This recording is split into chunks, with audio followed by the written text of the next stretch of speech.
What's up, ladies and gentlemen? Welcome to another exciting edition of Ringside Rants with yours truly, Just Mike. And to my right over there, sort of, kind of, sort of, not really, Josh, a.k.a. Bad Karma. And below me, as usual, the Japanese pro, man, fuck that. Japanese guru, fucking Phil. Fuck What's you. up, brother? Still wrestling historian. How you guys doing tonight, man? Oh, yeah, sort of okay, sort of not, but Yeah. I'm making it through. Well, you're here, though, man. That's what's up, bro. Cheers to everybody. Cheers. I'm drinking stuff. Cheers, and cheers to. Oh, Dubby. yeah. Speaking of our sponsorship, Dubby Energy Drink, Dubby.gg. Welcome, everyone. Also, if you want to know what we're talking about when I say Dubby.gg, it's in the description below this video. Check it out. Go there, support us, buy something, get 10% off whatever you order. Tell them you loved it. Tell them you've seen it from us. Tell them thank you. And also try to get us a shaker. Already got the name and everything printed out. Basically, it's just the Ringside Rants with a ring, and it has none of our faces on it. That's all it's going to be. Black. Dude, I like that shirt, Josh. That is funny as hell. You survived. The Chancellor. I know what that's all about. I like trust me, man. I dated a Mexican girl before, so I know. The chocolates are real, bro. The chocolates are real. Oh yeah, Yeah. And they hook too. I know about those Mexican baddie mamas, dude. They don't play. They don't, bro. They don't. No. It ain't just Mexicans. All Latinos, all Latin women. Oh yeah. Hey, Tamale Gonzalez, you're a survivor too, aren't you? Shoot. Anyway, so yeah. So first off, I want to say to everybody that wasn't saying that there was going to be a scapegoat title in the world of the IWC. Fuck you. Fuck you. Uh-huh. I love it. I love it. I love it. I love it. I mean, it's a cool looking title, and if anyone hasn't seen on social media, Jack Perry had a hand in making it too. Yes. Exactly. You know where he got inspired from? Evil from the House of Torture. The leader of the House of Torture. I told y'all guys, man. There's a lot of other titles fixing the debut as well. For those who don't know, that Jack Perry, when he was on his excursion or exile from AEW, he was in the New Japan Cup, hanging out with New Japan's most hated faction, the Bullet Club's House of Torture. And on that note, we are being summoned, gentlemen, to the Violet Lestrange hour. Uh-oh.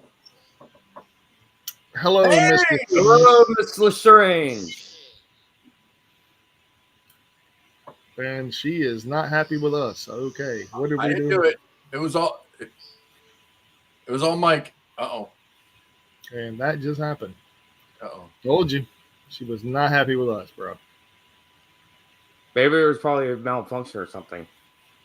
Who knows? Anyway, that happened. Wow. So, speaking of which, there is... well, I am going to go ahead and say this because she left us without even talking to us, which is normal.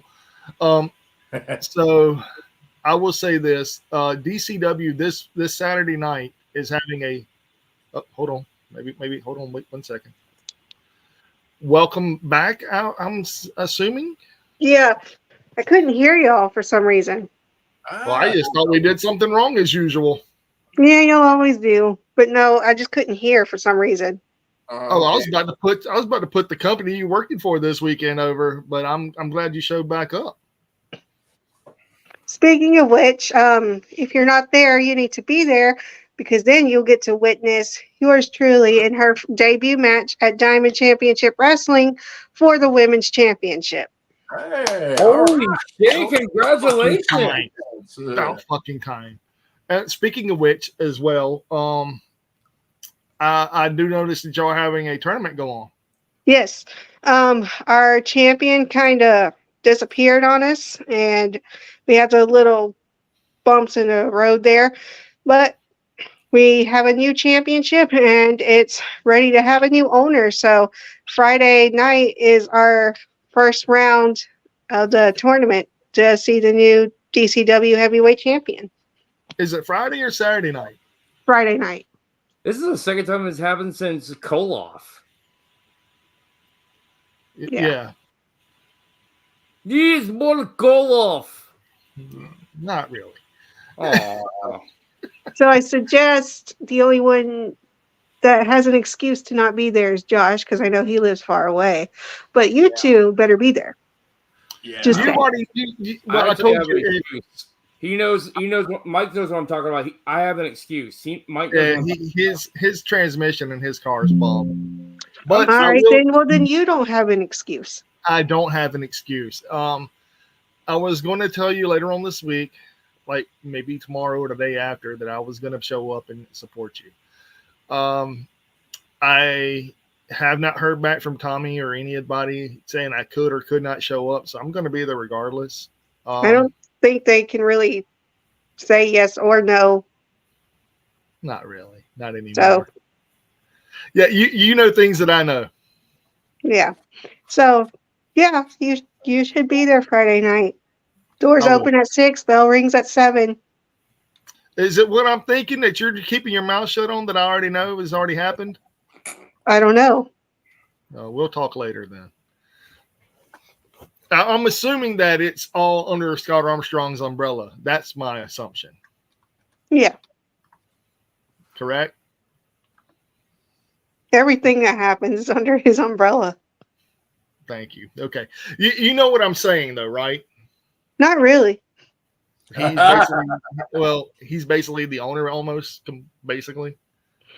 Yep. He runs it. Yeah. I like Mr. Armstrong. He's a great guy. I have nothing ever. He's a said legend. anything. I love his family. Yes, very good guy. Him and BG, his brother. That's not. BG James. Oh, you didn't know? Sorry, I'll stop. Yeah, you're good. But no, but yeah, I'll definitely be there. I think tickets are what, 15 for front row still? I think front row is 17. Oh, okay.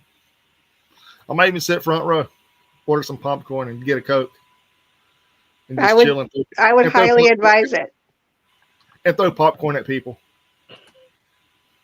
No, bad Mike. It's a joke. It's Bad a Mike. joke. I would never throw popcorn at anybody. The views and opinions of Mike do not reflect the views and opinions of Phil and Josh. No, I'm serious, man. I would never do that because one, it shows I'm just improper fucking with you, etiquette, man.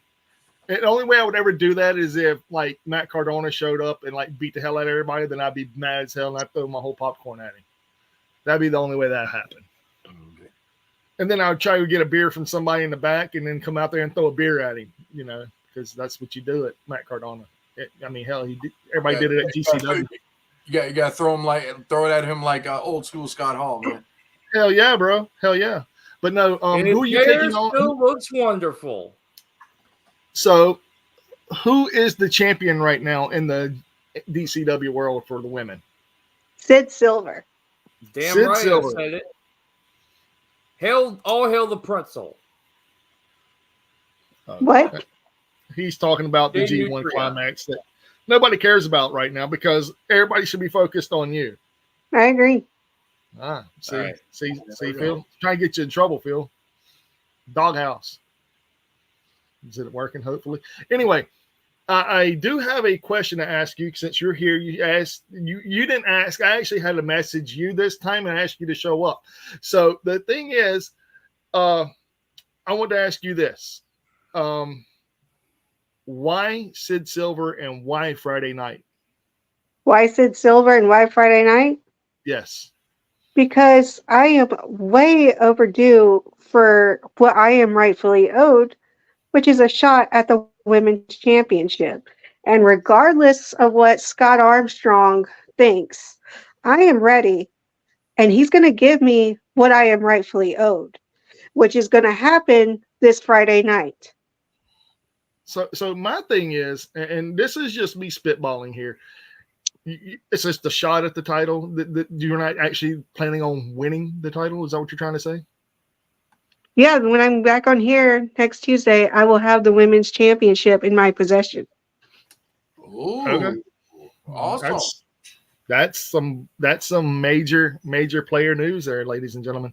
Major player news right there. Another thing I have to ask you, since you are actually declaring victory, what happens if you don't win this title? What happens if I don't win? I'm gonna win. There's no the views of Mike does not reflect the views of Phil and Josh. Well, see, man, I gotta play devil's advocate here, man. I gotta ask questions that have to have the recourse and the counteractions of the actual what will happen. You know what I'm saying? I have no doubt. Screen to screen, and she doesn't give you the mandible claw like Mick Foley gave JR. Dude, I'm pretty sure I'm going to get slapped if I'm sitting in front row Friday night because of my actions I'm saying tonight. I guarantee you. Right. I guarantee you this guy will probably be slapped. Am I wrong or right? You are correct. Yeah, see, I already know this. So I already know going ahead with this, with my actions and my questioning, I already know the repercussions of what I'm going to be dealt with. Now, I do have one major other question to ask you is this. You are already declaring victory. You're already declaring that Scott Armstrong written you off and doesn't want you to have anything whatsoever. And now here you are declaring victory and basically spitting in the face of Scott Armstrong. What do you think the repercussions for you after you win the title? Repercussions? See, the hidden gems don't really believe in repercussions. We do what we want when we want, and there's nothing or no one that can stop us. We don't get punished for the things that we do because there's no one there to control us. There you go. I like it. I got goosebumps. I'm not even gonna lie to y'all. I have goosebumps. I have really, really, really bad vibes coming from you whenever you say that. And Sid Silver, I don't even know you. May your soul rest in peace is all I can say. And I know that's like Undertaker reference, but I think it's very valid at this point in time that you go pray to the God you worship and say goodbye to your title. God help you. So moving on from that, what else can we look forward to at the Hidden Gems takeover at DCW Friday night? Or you don't want to give away any information other than what you've already disclosed? Well, I already told you what I'm going to be doing, and that's the only part that matters. True story. So the other part of the Hidden Gems are not going to be in attendance, I'm assuming? Oh, they'll be there. They're just not as important as I am. Hope they feel that way. Okay. Shoot. You'll be kicking ass and chewing bubblegum, ladies and gentlemen. That's all I'm going to say. Yeah. True story, man. Oh, wow. And she's not going to run out of bubblegum. No offense to Roddy Piper. No, I mean, here we're throwing out catchphrases left and right tonight. And the only catchphrase that we should be saying is, wow, things are about to get strange. Yep. Now, my question is, have you finally made up your mind on a finisher for this match? Are you going to debut it finally? Or are you just... Well, if you watched it, you would know, wouldn't you? Well, there's no YouTube videos of maybe I will bring you in live, Josh, while I'm sitting in the front row, and I just bring it in for like a couple of seconds, and then boom, be gone. That way they can't say I was video live streaming the show. I don't think it matters. Hey, you're a YouTube correspondent. You're right, champ. I had COVID last week, and I'm over it now, but I have this cough that won't go away. You have the Noah Lyles virus. Champ. You'll never call you champ, do you? Huh? You'll never call you champ, do you? Well, I am going to be your champion. Well, thank you. Thank you. Well, just glad to know. I mean, we can't call it COVID anymore either. We got to call it the Noah Lyles virus. This woman is such a badass, ladies and gentlemen. She killed COVID. Yeah, it's the Noah Lyles virus. I mean, the guy from the Olympics who came in second and only because he had COVID. How do you come in second with COVID? I want to know that. Ladies and gentlemen, can we give that a face palm? The Captain Picard face palm? No, serious. No. Talk about that. How do you come in second? I wasn't making fun of you, Mike. I was making fun of how do you come in second because of COVID? Yeah, That's pretty. I wasn't making fun of you. I was saying that's a face palm. yeah. Dude, if he didn't have COVID, he would have won. It's an excuse. Michael Jordan played a game when he was sick. Yeah, but he hit 45 points. Game, and he won. And this woman below us, just getting over COVID, her very first match after the Noah Lyles virus is going to go into DCW Arena, walk out, beat her ass, rip the championship from her, walk out of there, spit on her carcass as she's leaving, dragging probably some of the extensions and other things around from her, maybe even her fake eyelashes or whatever she can grab, and then leave with the title. At least she knows she's not going to pull a Gigi Dolan from when she was in the Indies. Ugh. That was brutal. Yeah, I've seen stuff like that happen, like at heavy metal shows, man, back in the 90s. Yeah. But see, she's the most hardcore legend we have on our show right now. Speaking of which, after this week, what's next for you after you beat the champion? Like, what do you have going forward? What do I have going forward? Yeah. Well,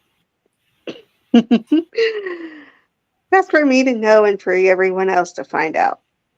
There you go. That happened. So, out of curiosity, are you planning on defacing the title and making it your title? It is my title. She's thinking about having your own custom version of the title of the belt. Basically, what Jack Perry did to this TNT title. I would have to think on that. It would be fun. I think you should. It would. I say if you did that, you would cause some controversy. You would have people like these nerds online bitching, these fickle fucking fans bitching. Oh, she ruined that time. What? Make it? Oh, cool. No, she does. Shut the fuck up. All that bitching you see online. These fucking marks. Yeah, we're all marks, man. Hell, I know, but these dumb. I go to Wrestleholics Anonymous. I introduce myself as I am a mark, but I'm a mark too. Yeah, we all are. My name is Mark. Anyway, so after you beat this lady who doesn't even matter, who is irrelevant at the DCW arena, and you're already telling us forward is for you to know and us to, I guess, figure out. Now, who is in your line of sight after this? Who do you have a mark on? Like, who do you want to just beat the living shit out of just because they exist? I want to get rid of Scott Armstrong altogether. Holy shit. Scott Armstrong, you're a marked man. Wow. Okay, that's a thing. That is I feel horrible for him. Feel sorry for his family. All right. Besides him, who do you have a mark on besides Scott Armstrong? I mean, that's a pretty tall order to destroy. So, do you have anyone in sight before Scott Armstrong, or is he the main target, or is there someone in particular? Well, once I get the championship, I have everything. Why do I need to take out someone else when I already have everything I need? All I need is to get rid of Scott Armstrong and make him regret everything he ever said about me. So basically, you want validation. Yes. I like that. The validation process comes at the expense of a title. Now, the question is, though, well, it ain't really a question. It's a fact that whenever your validation comes, someone's going to be gunning for you. You're going to be in the lines of every woman in that locker room, outside of that locker room, all across the United States, Europe, Asia, Japan, wherever you name it. You're going to have a mark on your back. Fuck a back. You're going to have a fucking dot on your forehead. Laser beam focus coming for you and that title. Mm-hmm. What do you say to those people? What do I say to them? Yeah. They think that they can be better than me. They're more than welcome to try, but they have no idea what I'm capable of. Spoken like the wicked bitch from the South, people. True story. Still working on that shirt. Jesus Christ, man. I'm telling you that it ain't just that, man. I mean, the lady is laser focused. She's already going to take this poor defenseless. I mean, she ain't defenseless. Oh, dear God. She is going to take a title from a woman who has no idea what she's in for. And then she's going to go and basically tell the world that you can't handle me. Like, this is it. Like, you're worthless and I'm here. And I love it. I love it. I can't wait to be in attendance this Friday night, front row, to sit there and eat my popcorn and drink my Coca-Cola and mind my own fucking business with a smile on my face and just be in there and actually enjoy wrestling again like it should be. Damn right. And who knows, maybe see a couple of familiar faces in the process. And if not, fuck them. But, you know, I'll be there in support or other aspects. Probably gonna get the shit knocked out of me. Probably get a taste knocked out of my mouth. But yeah, it'll be worth it. It's gonna be worth it. And people are beside me are gonna be like, "What the fuck just happened?" And I'll be like, "Mind your own business. Don't say nothing to that lady. She'll kill you all." But no, seriously, I can't wait to be in attendance this Friday night, and it's gonna be something to talk about. From what I'm gathering, is this the beginning to an end for the women's division?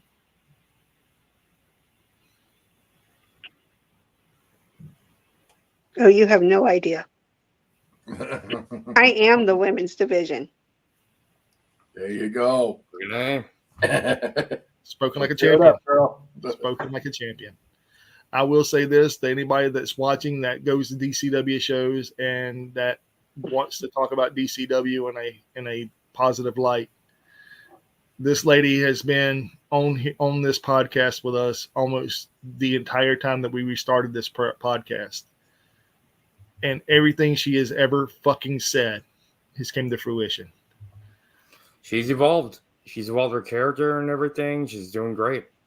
And I have a really, really bad feeling this Friday night you were only beginning to see just the surface. Mm-hmm. So be prepared, ladies and gentlemen, Friday night at Diamond Championship Wrestling Arena at the Bob Armstrong, the Bullet Armstrong Arena. Because you are not going to want to miss it. I won't. I'll be front row. Yeah, Chilling. you will. Right, you need to slap the taste out of his mouth for the hell of it. Don't do that. Please. Yeah. Come on. She probably is anyway. I mean, it's going to happen. Holy shit. Hey.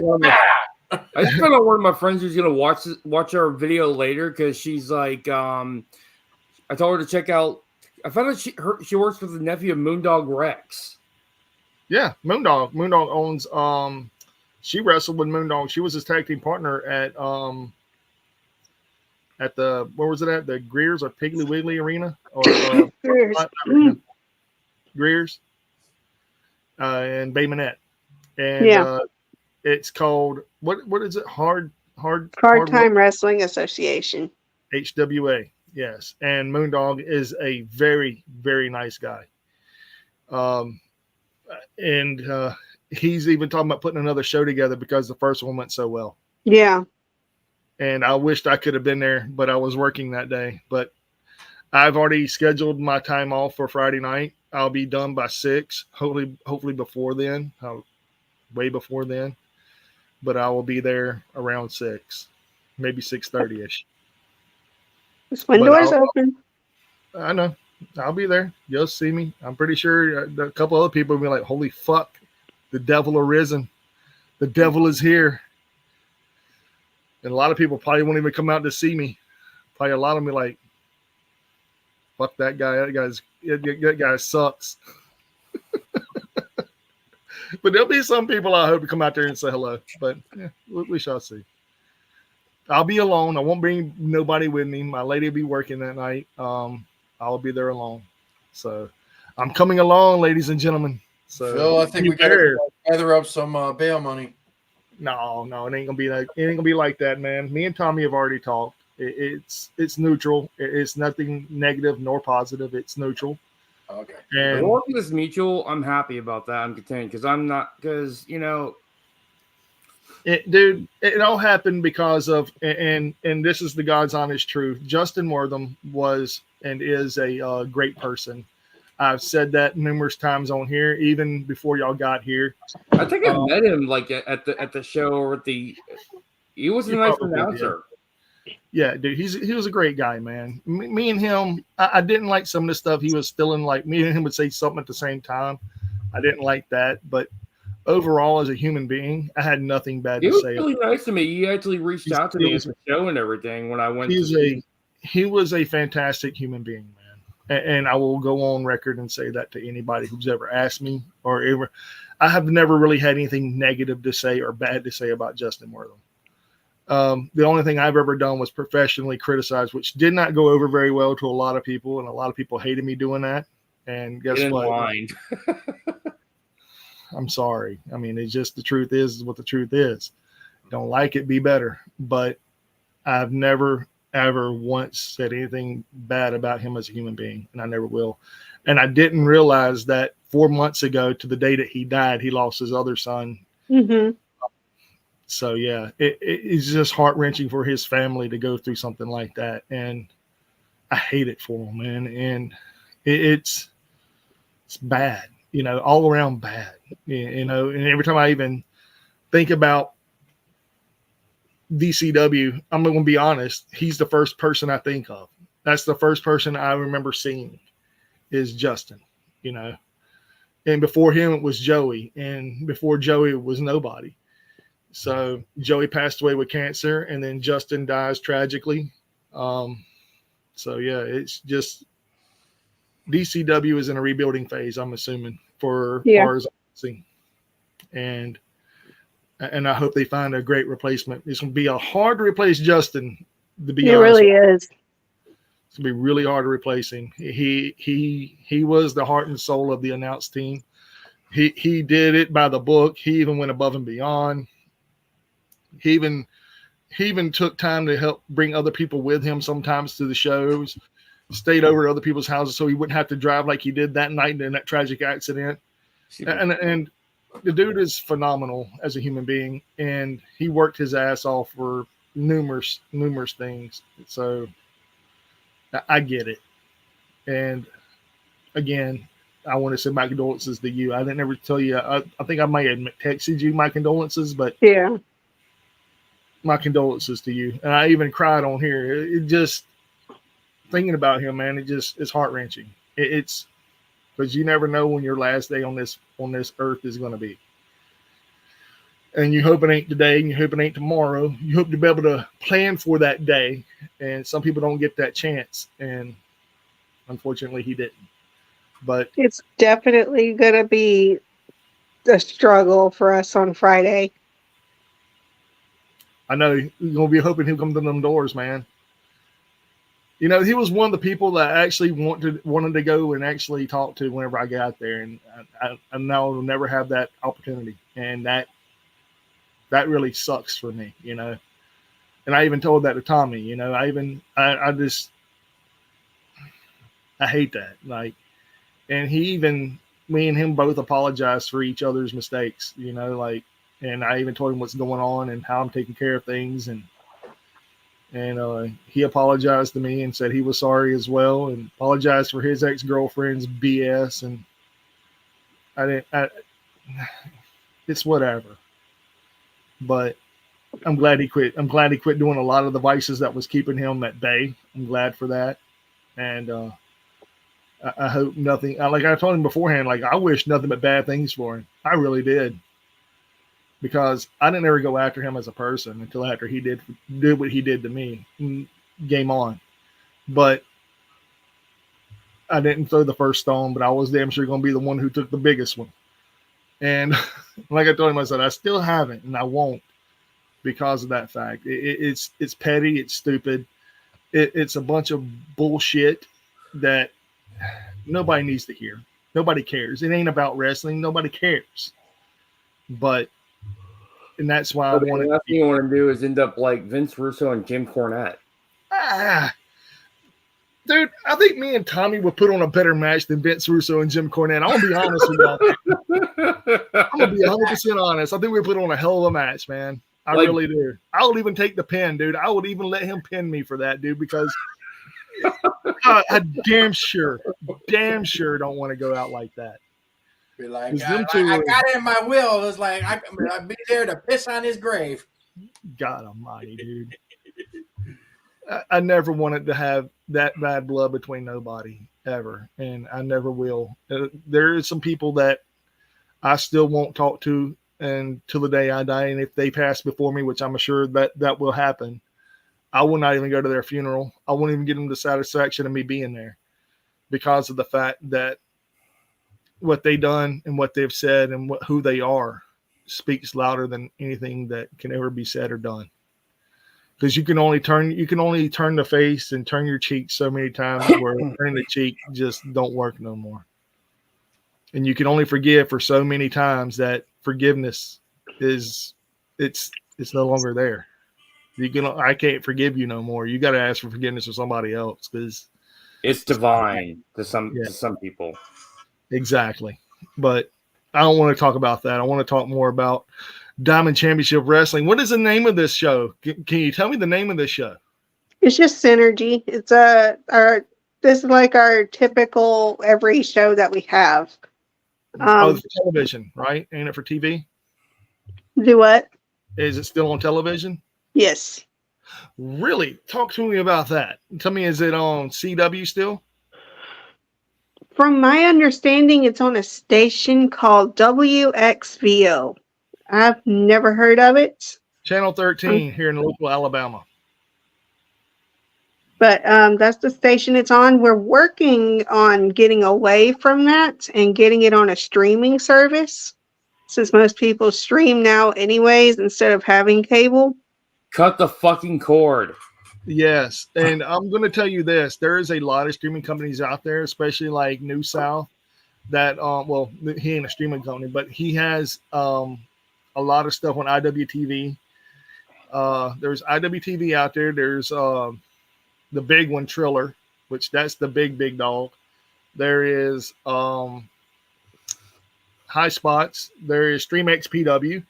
For people who don't know, StreamXPW, and I will tell you this as well, is a deathmatch company who also promotes other companies as well, like IWA Deep South and a couple of other promotions around the United States. Horn. Sorry. But I will say this. What was that about, Josh? Sorry, guys. It's kind of grimy, huh, Josh? Kind of grimy. Oh, it's a little bit of yeah. I'm starting to get it too, Josh. I think it's contagious, you know? Yeah. Oh yeah, we have issues with a person that used to work there. Yeah, that's all I'm gonna say. How'd that free fall feel? But but anyway, I digress. But I'll tell you more about that in a text. But hopefully before we get to meet him, hopefully all that will be over with. Hopefully.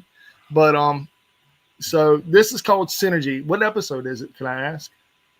Or do you know? I have no idea. Anyway, Synergy is taking place at the Bullet Barb Armstrong Arena at Friday, August 24th, or is it 25th? 23rd, I think. 23rd. Yeah, that's right, because the 25th is All In. 24th is Collision. Yeah, and 23rd is SmackDown. Fuck SmackDown. It's Synergy and Rampage. Let's just call it what it is. Because I think Synergy is a lot better than SmackDown and Rampage. Just throwing that out there. So I'm putting y'all over, trying to anyway. I'm trying to do my job here, and I'm not even getting paid for it. So,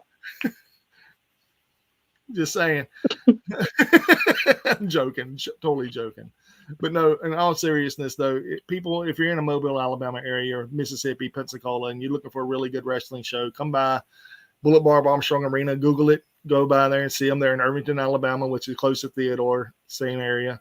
Right there on the corner on the left-hand side. And if you're coming from Mississippi and you're coming down Highway 90, it's going to be on your right-hand side. You can't miss it. It's a big blue building.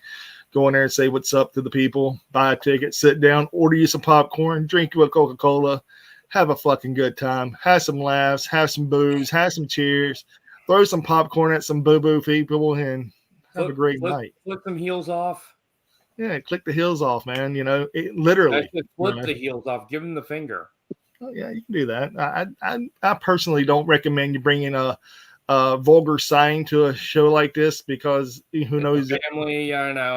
I was kidding.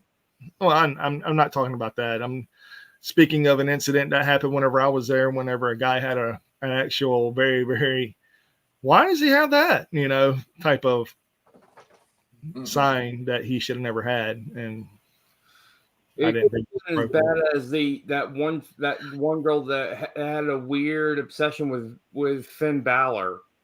Oh, yeah, about his penis. Yes, or say his genital area. We're trying to get modified. No, we're not. No, we're not. I am, but he's not. Anyway, speaking of which, just you do the universal sign that you see in every single Raw. Hi, Josh. There's always every single episode of Raw. There is always a Josh sign. But in all seriousness, though, if you're going to a show that has no television and you know it's going to have a lot of children there, please, please, please, please try to keep it above the belt, people, and don't talk about genders and other things of that nature. Just let it be. Let it just be. Go there, have fun. Be open. Be cool. Just relax. And if you see me and I come by and if you see me coming near you, you got a pretty shitty sign. Chances are, me and you're going to be talking, and I'm not going to be nice. So don't do that. And I don't even work for the company. I just go take your damn sign. They ask you what you're going to do about it. How big a boy are you? Remember the Roy D. Mercer shit? How big a boy are you? You want to find out? Let's play. But it reminds me of JR when he talks. Well, they're both from Oklahoma, so. Oh, yeah. Anyway, so this Friday night, Bullet Barb Armstrong Arena, Viola Strange will be the new World Women's Champion, beating Sid Silver with an inch of her life, walking out, and then maybe hanging around to help her friends do some damage in the World Heavyweight title tournament. Hopefully. Maybe. Could be. Possibly. Come and find out. I'll be there, damn it. I'm gonna fucking be there. I'm gonna be there with fucking bells on. Not literally, because I don't have no bells. I'm not gonna bring no cowbell. That's some crazy deathmatch shit. Which, by the way, don't bring deathmatch shit to a wrestling show. Use that for deathmatch shit. Foghorns, cowbells. Leave that shit at the house. Y'all having a deathmatch? No. Yeah, leave that shit at the house. You mean the foghorns they use at Lucha Libres? Yeah, I love those. I love those. They're awesome. Those are cool, but the ones they use in dead, like that shit's boring. This ain't a hockey match. This ain't a beat down, drag them out, fucking barbed wire, fucking bull rope tied to your nutsack when I pull onto a damn. Ain't none of that. Which nothing wrong with that, by the way. I love deathmatch wrestling. Just saying. We'll be in the deathmatch arena real soon. But as Miss Lestrange said, we have taken up so much of your time. Anything you want to share with the whoever, whenever, however, whatever? I already said my piece. Do what you want with it. I just suggest you be there this Friday. I'll be there. I'll buy a ticket and I'll come and sit front row. Any other upcoming matches? Let's see, September 7th.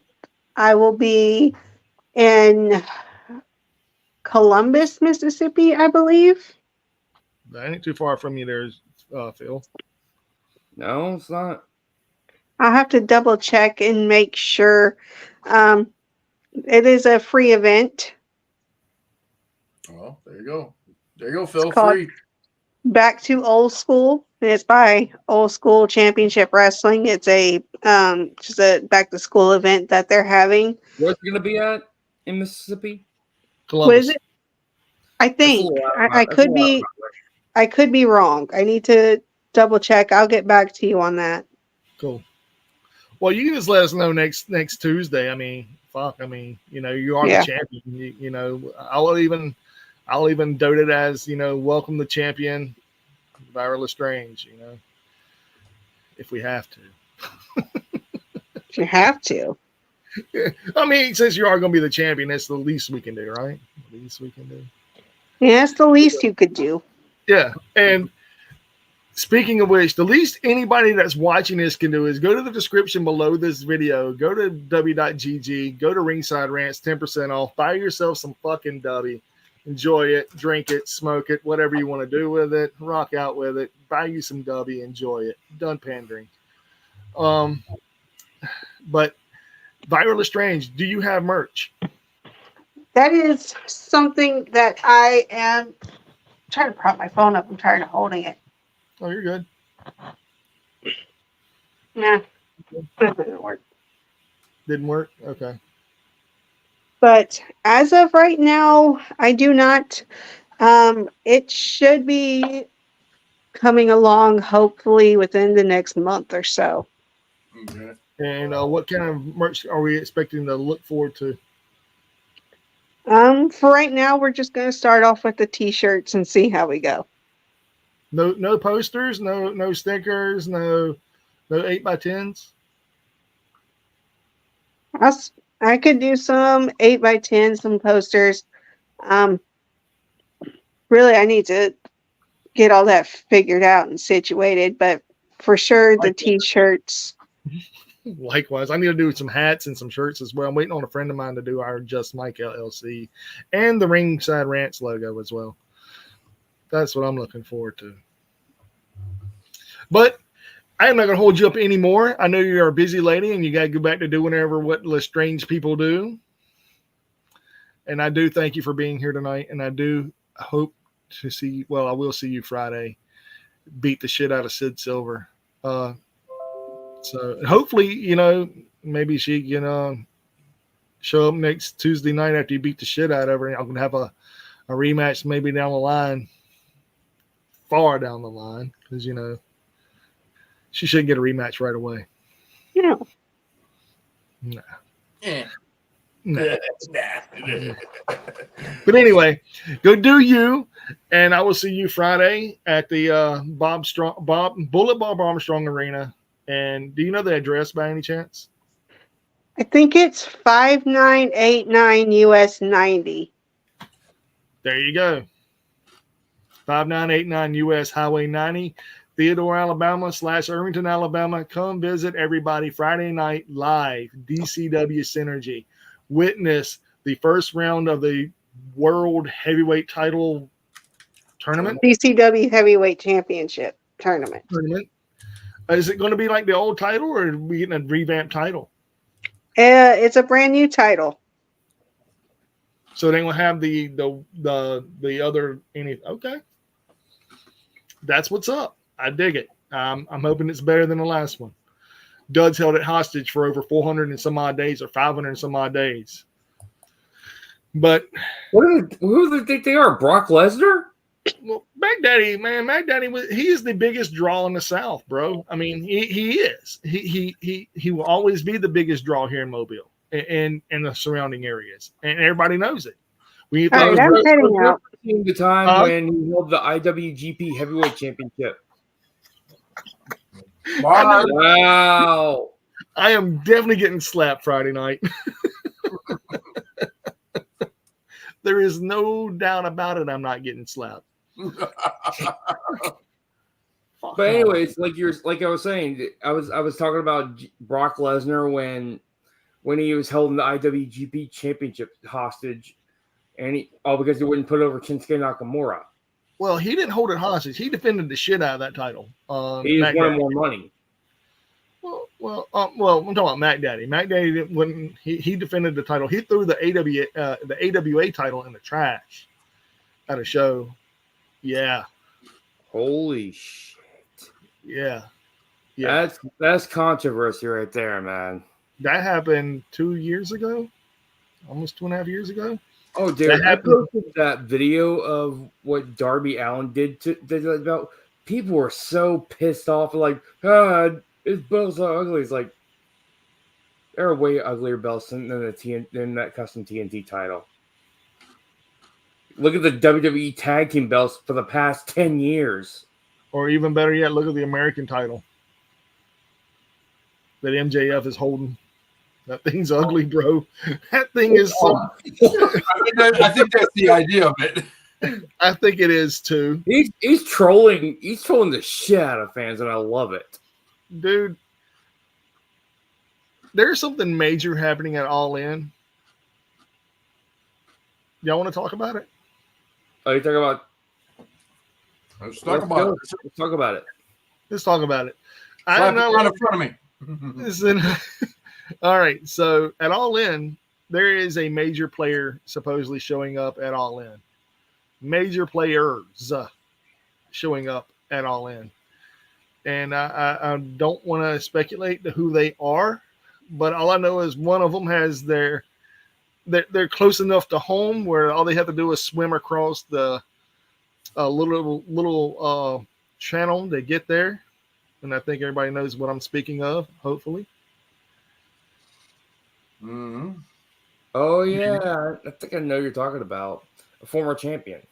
Wait, yeah. It's a several time over champion. But I don't see it, man. I would have to wait and see if it's. I'm not saying no names, man. I'm not going to do that. I was told I can't, so I can't. But I will say all this. I will tell you all this. Something major is going to happen tomorrow night as well. There's someone in attendance that is going to shock the world. Not really the world, but it's going to shock some people tomorrow night. It's going to be like, why are they there? They just did this. Go figure. I mean, Tony Khan now has a lot of money freed up because he let Penta and Phoenix and Ricky go. I mean, there's a lot of money on the board for him to go and get people that he actually can bring in and actually do something with. I still say it was a mistake to let Penta and Phoenix go, man. Plus, if I'm correct, though, they're getting a bigger budget. WB's giving them a bigger budget. I wouldn't say WB. Warner Brothers Discovery is giving. I wouldn't say it'd be Warner Brothers either. They are getting a bigger budget, though, from AEW. Yes. A bigger budget. I wouldn't.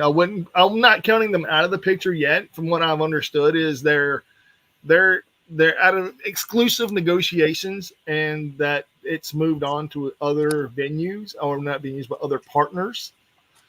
I will say this, that where they're headed is more of a national audience, more so than and don't get me wrong, TNT and TBS are nationally syndicated television show or television companies on the cable spectrum of the networks. But I'm talking about national networks that are on every syndicated television. As soon as you plug a TV up, boom, you get these channels. You know, that's what I'm saying. If it's to be true, because then you have Ring of Honor, which is Ring of Honor AEW. True is also owned by Warner Bros. Discovery. True story. You have a lot of companies that's owned by Warner Brothers Discovery, and people don't realize that. What is it? ID is owned by Warner Brothers Discovery. True. And they're on a lot of streaming services too. Yeah. Well, they own Discovery. They own Discovery now, and they own A&E. And you know what I noticed though? Becky Lynch has been on A&E biographies during AEW showing. Mm-hmm. So I heard some theories. That's all I'm going to say. There's been speculations of the Hardys returning to the WWE. Y'all want to talk about that too? That's their home. I mean, Matt Hardy's even explained it to on his podcast as well. You know, like, look, we started here, we went here, and then we went here. That's what made them famous. You know, I mean, it's they're going to get a good pop, and I think the best for them. It just sucks what happened with them in AEW, but now that Triple H is back, you know, they're going to get. I still think that they're going to give Jeff a behavior clause, like they did CM Punk, though. Yeah, that's what I was saying. It's like that's a big if, man. I mean, Jeff pretty fucked up the last time. It cost him the tag team titles in AEW. Yeah, he really made Tony Khan look bad doing that shit. Yeah, he did. Yeah, they were getting ready to push them as a tag team champions. That way, they could have had multi titles. But yeah, Jeff fucked it up. Oh. However, I did like that House of Hardy match they had on the Bleacher Report, though. That was pretty interesting. That cinematic match they had, that was funny. I agree. That was awesome. I even liked it when Maxwell was doing the delete like his old man was. That was just awesome. I even loved it. I even loved how Jeff got a few parts in where he kicked some ass as well. You know, he couldn't do too much, you know, because they were worried about his body and everything. Now, here's a question I want to ask. And did Matt divorce Reba? They're still together. They're on Instagram. I follow Reba on Instagram and everything, and they're still together. Oh, yeah, really? 100%. Yeah. Because I was like looking at it as like because I see him with a new girl. I was like, is that Reba? That can't be Reba. That don't look like Reba. It is. It's Reba. She's gotten a lot older. Yes. Oh, Reba's around my age. Yeah, Reba's getting older, dude. But like I said, though, you know, it's to the point where now we have. Apparently, their daughter is famous now. That she's going by Gothic Baby. Yeah, I heard about that.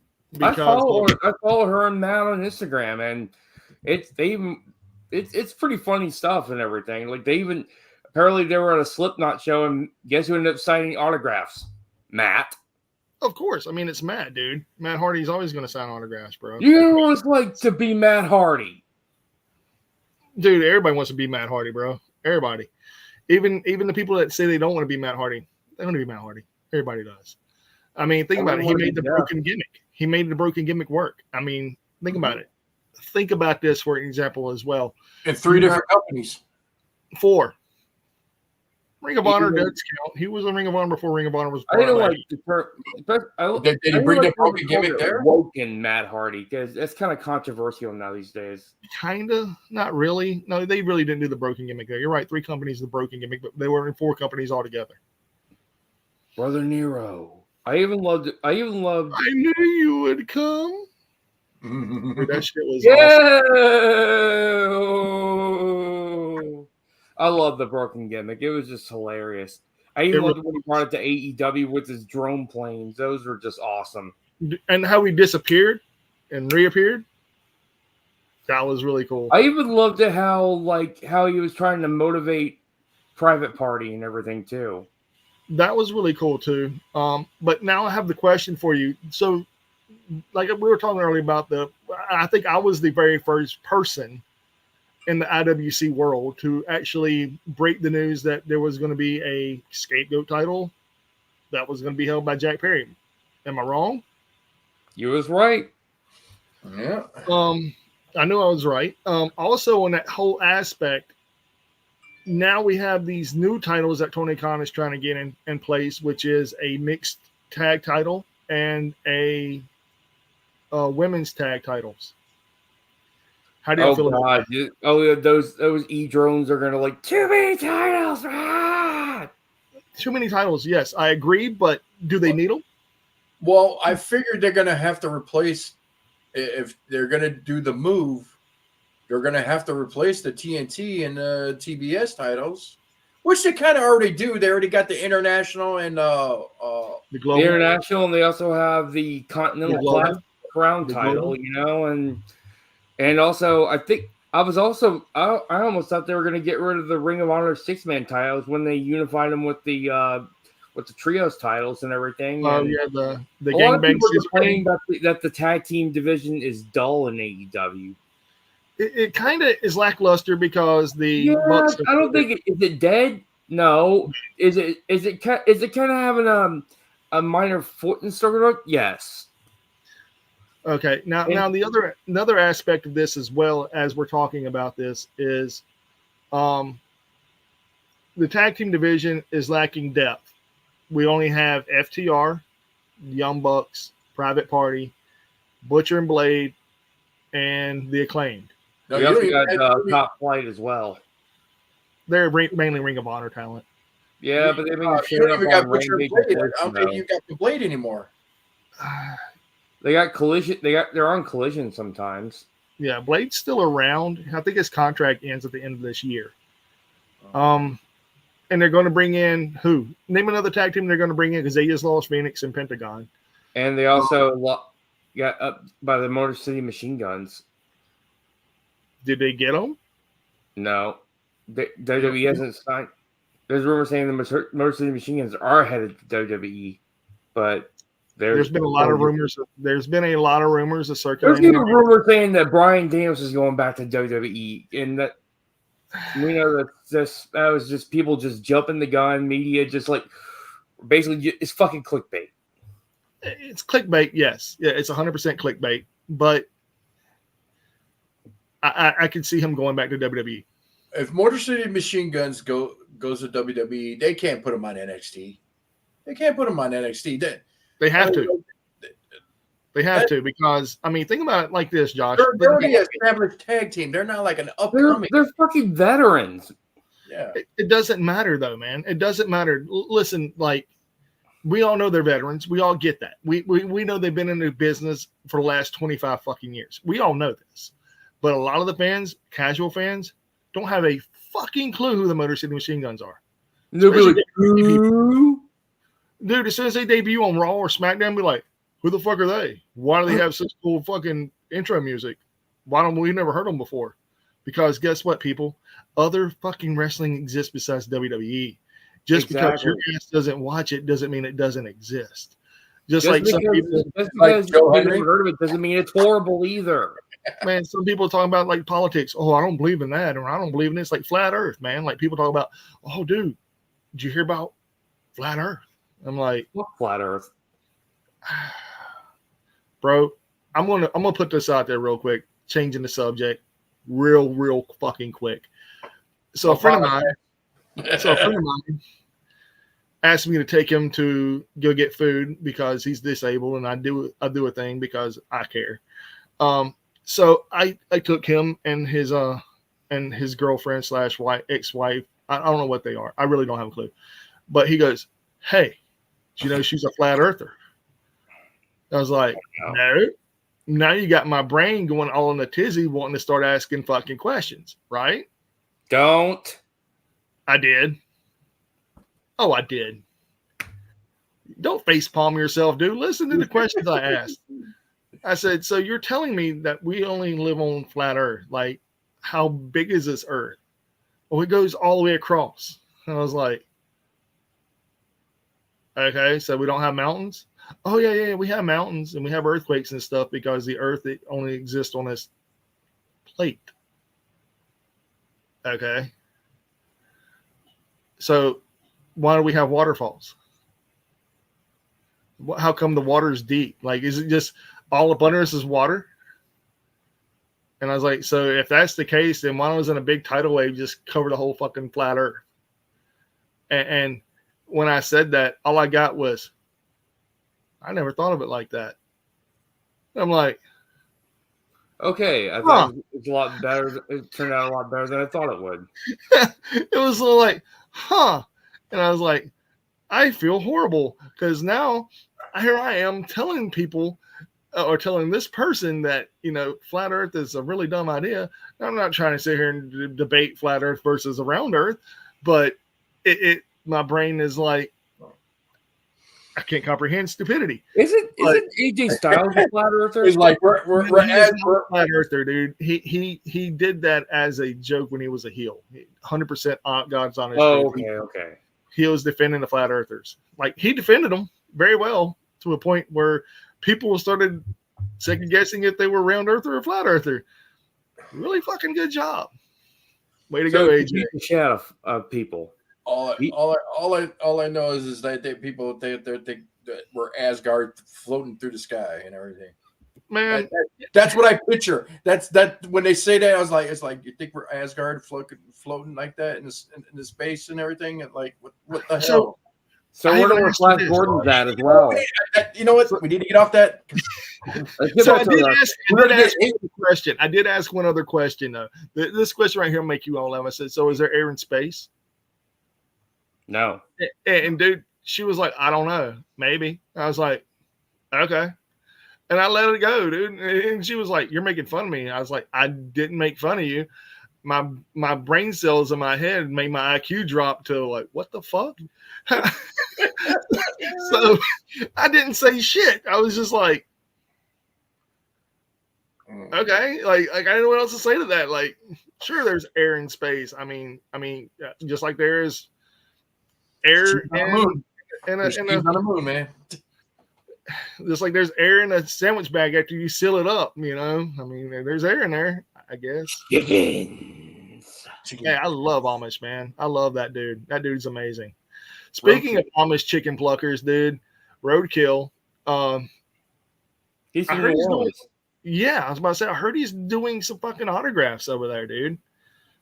I heard he's doing a meet and greet and signing autographs and kissing chickens and taking babies. Wait a minute. I meant kissing babies and taking chickens. I mean, and he fucks sheep. Miss you, brother. One. I hadn't seen that guy in years, man. God almighty. Last time I heard anything about the chicken plucker, man, was 2009, whenever TNA did their hardcore reunion. That was really cool, too. But speaking of, what news do we got? What news do we have? Okay. Oh yeah. Also, apparently, Zack Sabre Jr. wants to challenge Tetsuya Naito at New Japan Pro Wrestling's Royal Quest for the IWGP World Heavyweight Champion instead of Wrestle Kingdom 18. So 19. How do y'all feel about Dynasty? Oh, y'all, okay. I'm speaking out of turn. Well, you do know the night before Wrestle Kingdom, AEW is hosting Dynasty. Yes, it's the night after Wrestle Kingdom. Okay, night after. Yeah, okay, night after. I'm excited about it. From what I'm gathering, it's going to be the IWGP Heavyweight title versus the AEW Heavyweight title.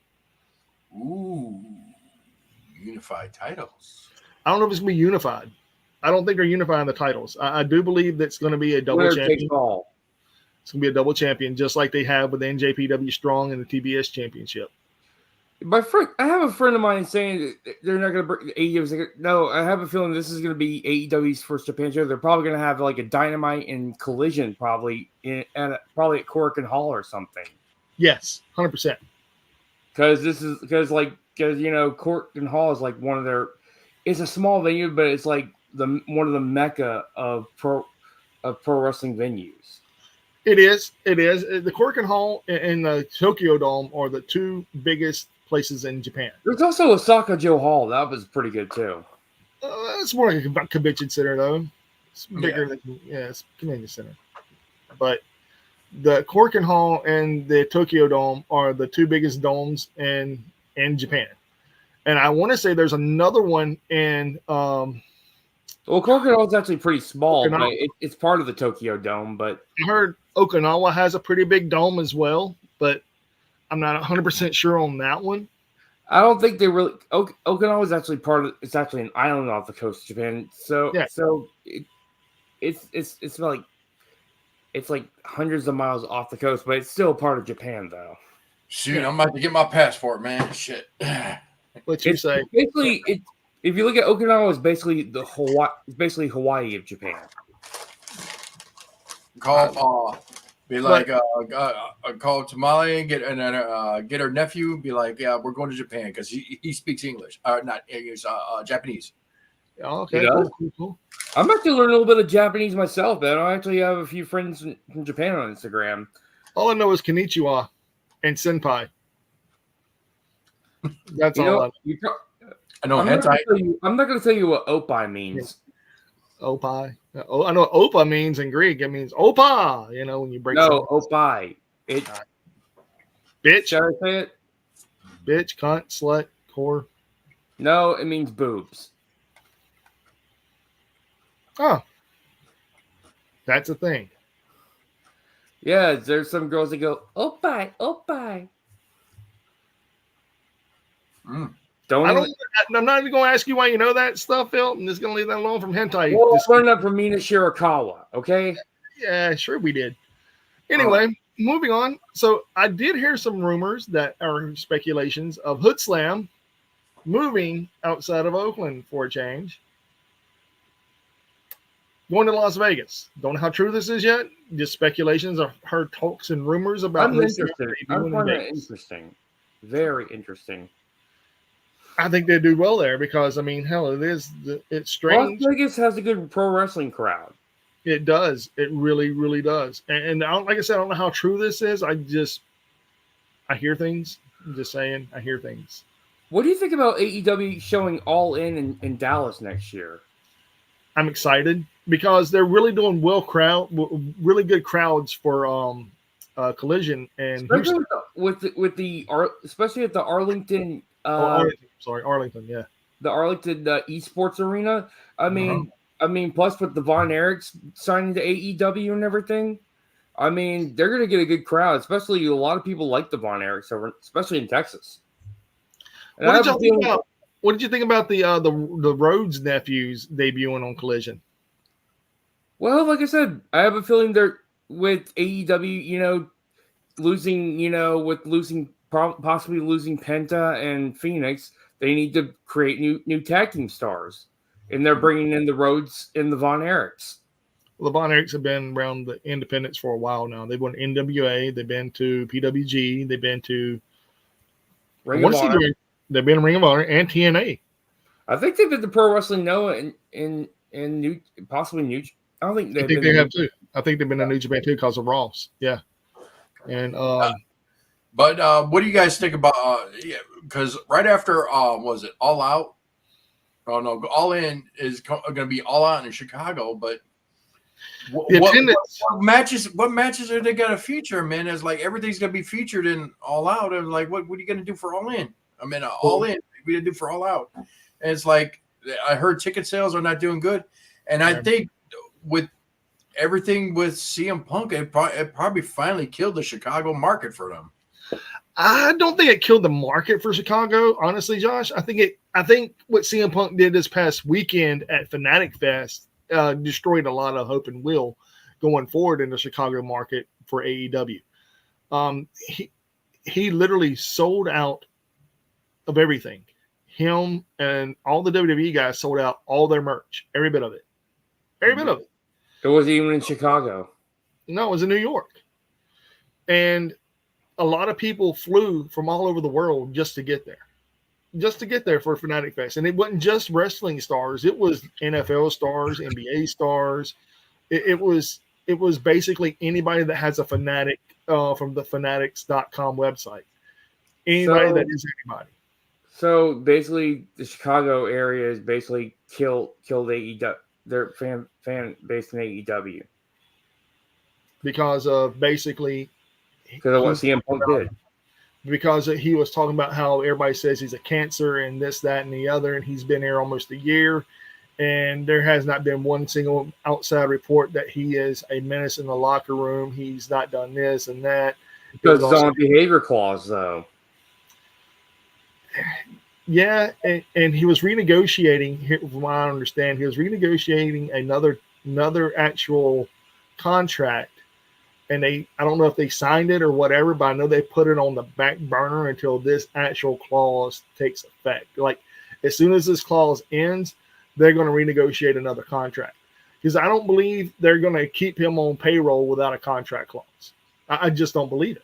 They're going to keep watching because they don't trust him after the all, because they still part of him just do not trust him after the all in. Well, it ain't just all in, dude. It was the all out. The brawl out happened, then the all in happened. And also with him walking out. He walked out of WWE too, though, Phil. I mean, well, I understand. I support he was him. fired. He was fired from WWE. He's fired from WWE. But he did for walking out. I remember that too, well, and I actually supported him because of what happened. What did you say, Josh? Because he was getting married. Well, they didn't know that. It was an injury too, and everything that happened that with his back. With his back, and apparently it caused a staph infection, and the doctor of WWE wouldn't do anything, and also that incident happened with Colt Cabana too, and the Colt Cabana thing came way later because Colt Cabana and him actually sued WWE. They both sued WWE together because they were both best friends at the time, and he was going by what was his name in WWE? Does anybody even remember what Colt Cabana's name was in WWE? Shit, I didn't even know he was in WWE. Yeah, he was. They basically treated him like enhancement talent. Yeah, and then whenever they left and were suing WWE and they were in each other's corner, he confided in Punk and told him all these things. And then after they became not friendly no more, CM Punk basically just unleashed a whole bunch of dirt that you never do to somebody. And he did. And I've done it. I'm not even going to lie and sit there and say I haven't done it, but I only done it after that person turned on me. But CM Punk was the first one to turn on him. And all because he asked Punk for like this and that, and Punk was like, I don't owe you shit. I don't owe you a fucking thing. And it was like, but dude, I came to bat for you. I batted up with you. I took your side on all this, and we were in this together. And Punk was like, fuck you.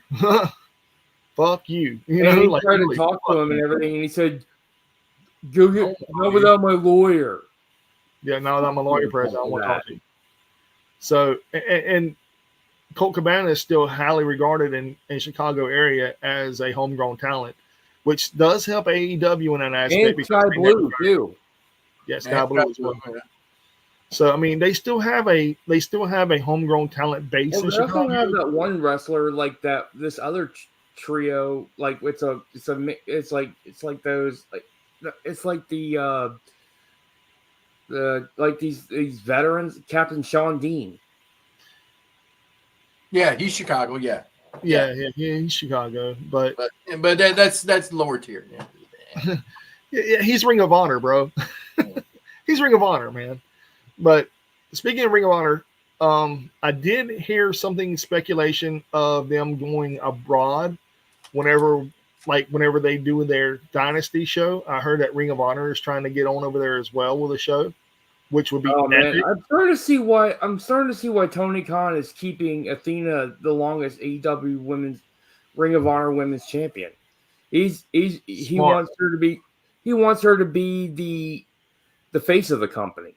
Yes, she has become the face of Ring of Honor, and I can see why she didn't go. She's not going back to WWE. And like you're like, where's Athena? Like she's being the face of it may be a small company, but it's a sub company of AEW, and she's killing it.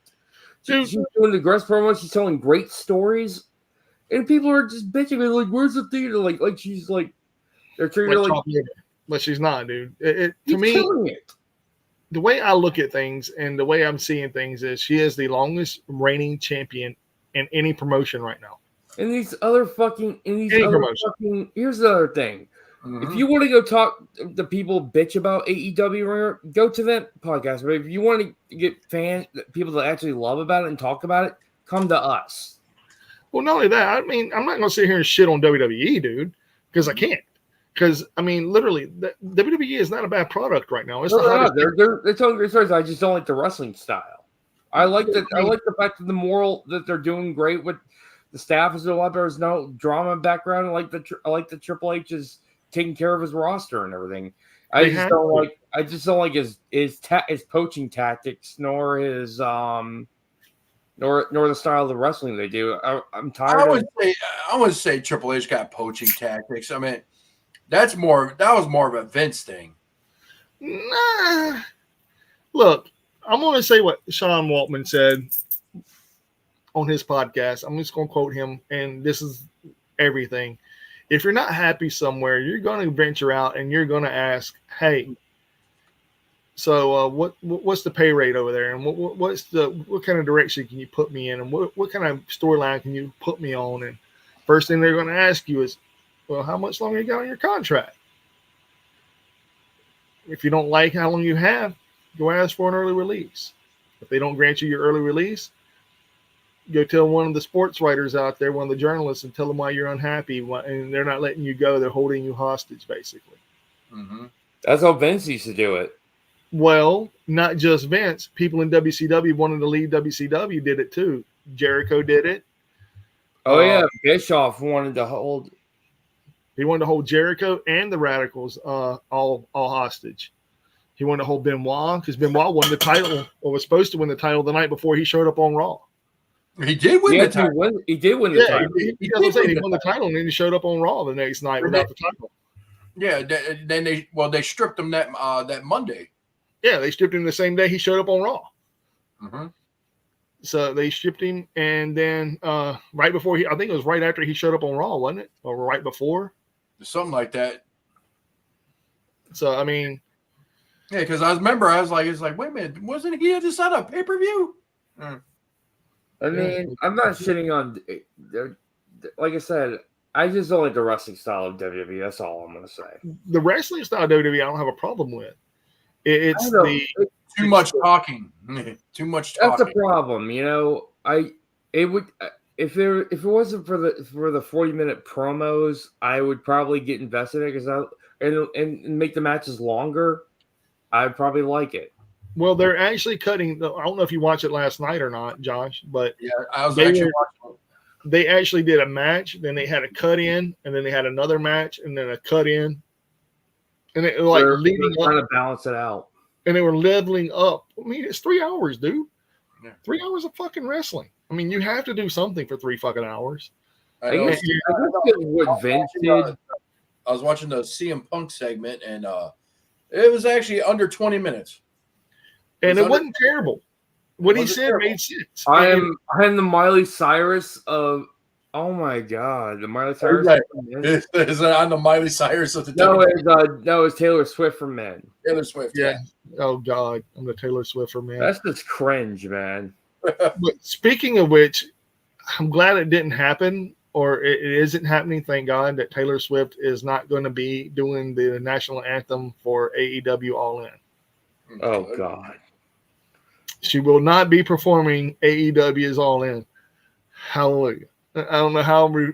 Apparently, they're having trouble getting the stage removed, and they're gonna let AEW use that stage.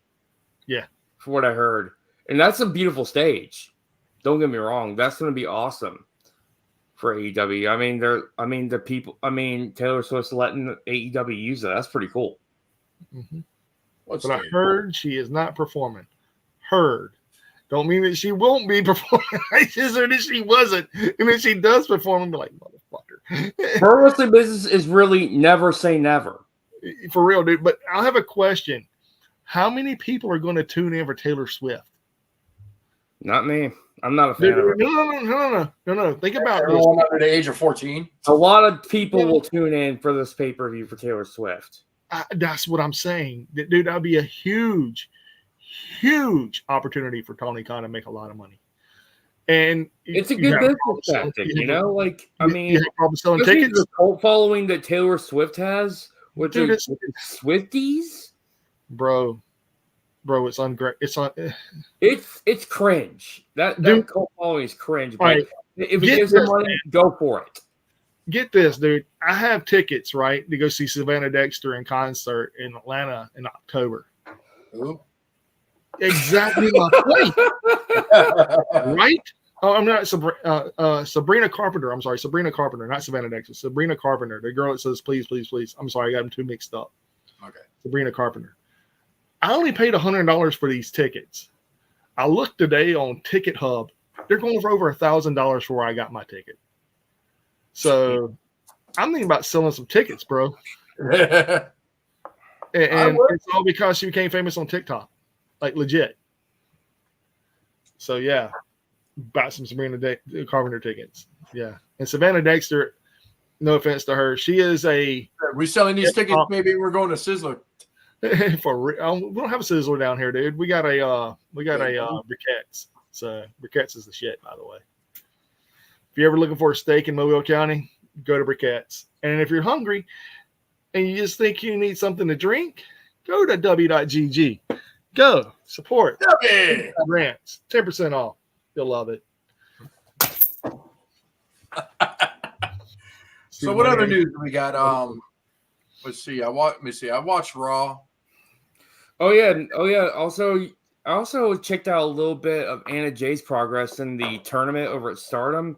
She's taking some welts. She's getting some what? She took some welts from those chops and everything. Those women in Stardom don't play. She's a gaijin coming into their home territory, dude. Well, it's her excursion. She's learning the ropes over there. She's learning the love for Japanese strong style. Well, not only that, she's going the same route as her boyfriend did. Exactly. She wants to follow in the footsteps of Jack Perry and everything. And I think do not go there. See, Darby Allin, dude. Did you watch his promo on Dynamite last week about Jungle Boy? Or I'm sorry, Jack Perry? Yes. Dude, how impressive was that freaking promo? Oh, fucking great. It was cinema. Speaking of which, look at who I got. Darby Allin with skateboard. Fucking right. Does that have thumbtacks on it? It's got to have thumbtacks. Dude. Where's the skate? I don't see a skateboard. What is that on his right-hand side over here? Like I thought skateboard. No, it's just a jacket. It's a Walmart exclusive. Walmart. But that promo was fire. It's like you could tell it got under Jack Perry's skin on that one. Yeah, it did. But now, do you think that's going to sell any pay-per-view buys? I think so. If Taylor Swift is on the pay-per-view, people have bought thousands of dollars for Taylor Swift tickets. I'm not surprised. Dude, yes. For All Out or for All In? I mean, when are they they're wrestling at All Out. I mean, no, I mean All In. I'm sorry, All In. Yeah, they're wrestling All In. Taylor Swift ain't gonna perform it. Was she gonna sing the UK national anthem? I'm like, God Save the Queen. Yeah. Oh, God Save the King. Now I forgot Queen Elizabeth. Yeah, so she got to be doing the All In. God Save the. If it's All In, she'd be singing "God Save the King" since Queen Elizabeth's now dead and Charles. I don't think she'll be singing that, dude. I think she'll be singing some "Shake It Off." Whatever these Swifties are into, I don't give a shit. As long as they make money, that's all I have for TK. Smart business decision. It is. It would be. It would be a great business decision, only if she agreed to it. Now, what are your opinions on Pat McAfee saying that last night that'd be the last Monday night he calls for a while? What did y'all think about that? He's going back to college football for a little bit. Well, yeah. Let's go Fighting Irish. No, he likes football. He does wrestling and football. That's his thing. I mean, it sucks for WWE, but hey, he did that shit last year too. Well, he does it every year, man. I mean, the Pat McAfee show is fucking epic, dude. I mean, he has a following like you wouldn't believe on Twitter. He has a following you wouldn't believe on ESPN. He has a following you wouldn't believe on every social media outlook there is, man. He is the epitome of what, I don't want to say this without sounding like an asshole. He is what Michael Cole wishes he was. I think, what do you think about them not rehiring Jerry the King Lawler? Well, that's been done, dude. And it's been done a long time ago. Yeah, it's done a couple months ago. I'm kind of not, I mean, he's a liability. He really is a liability. Because of the stroke, the heart attack. And also the controversy he had in the past. Were the puppies? Not just the puppies. Apparently, there's other rumors Sexual misconduct. And also, let's see. He also apparently he was accused of grooming as well, underage girls as well, and that's what I heard. I don't know nothing about that, dude. I can't speak on that. Like I said, it's just rumors. Okay. I don't know nothing about that part. I do know that he did his wife was, well, the cat, she was several years, almost a decade younger than he is. Or was. She was about 20 years younger than him. Yeah. And then when they got divorced, she took him for almost 3/4 of what he had. Oh, jeez. Yeah. She took more than half, dude. She took cars, house, policies. I mean, dude, you name it, she got it. And he don't say nothing bad about the lady, which to me, that's I wouldn't say humble. I'd just say he's one of the nicest people you'll ever think about. Oh, he is. I've seen his movies and everything. I agree with that, Echo. I totally agree with that. I think he would feel very out of place as well, dude, and / outdated in today's wrestling. I think his time has come and gone, just like JR's is, and I'm not trying to say that it is in a bad way for JR. Older. I mean, they're not as young as they used to be. This is JR's last year, ain't it? Last year, going full time, yes. Yeah, he's also not. You can tell his health is declining, especially in the interview with Bryan Danielson. I mean, don't get me wrong, I love JR, but I think after going through all that chemotherapy, it's taking a toll on him. I mean, dude, wasn't it you too? Huh? I mean, wouldn't it with anybody? I mean, seriously, dude. I've seen this one girl survive a terminal cancer and everything, but it really fucked up her immune system. She passed away back in October of last year. Yeah. Echo Sicaria. Honestly, the King would feel really out of place, outdated in today's wrestling. JR is running off pure nostalgia. There he is. I mean, I wouldn't say nostalgia only, though, man. I would say he's also running off of people of our generation, reliving some of the days that he had in the 90s, late 80s, early 90s, when he was with WCW / NWA and now with WWE. And he called the very first Hell in a Cell match. He called a lot of the first matches ever in WWE. And to be honest, man, JR is a mainstay in any promotion. And AEW was very, very lucky to grab him. And I will say that. But when it comes to the point where now here we are 2024 and we're moving forward, do I see him being the mainstay of any promotion going forward? No. Because of, and I don't mind him coming for a couple matches here and there, like he's been doing. Like for important matches, they bring him out, but as a full-time commentator, no, I don't agree either. I do believe that they should also. I will do that chef's kiss to that too. I will say this: going forward. Next year or the year after, maybe 1 or 2 matches a year, or like for example, like throwing it out All In, Ospreay versus MJF at All In. I believe he'll be on the call, and I believe he'll be on the call for Swerve Strickland match versus Bryan Danielson.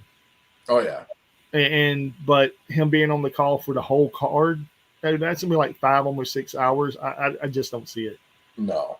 And it goes live at noon our time, Central Standard Time, for people that don't know. And it will also be going for, I'm say 5 hours, because it's a $50 pay-per-view. It's probably going to go 5 hours. I already paid for it. I got to see what – I think I'm working that Sunday, but I think I can get off early, though, so I could probably – Sure, I pay for it, too, you know.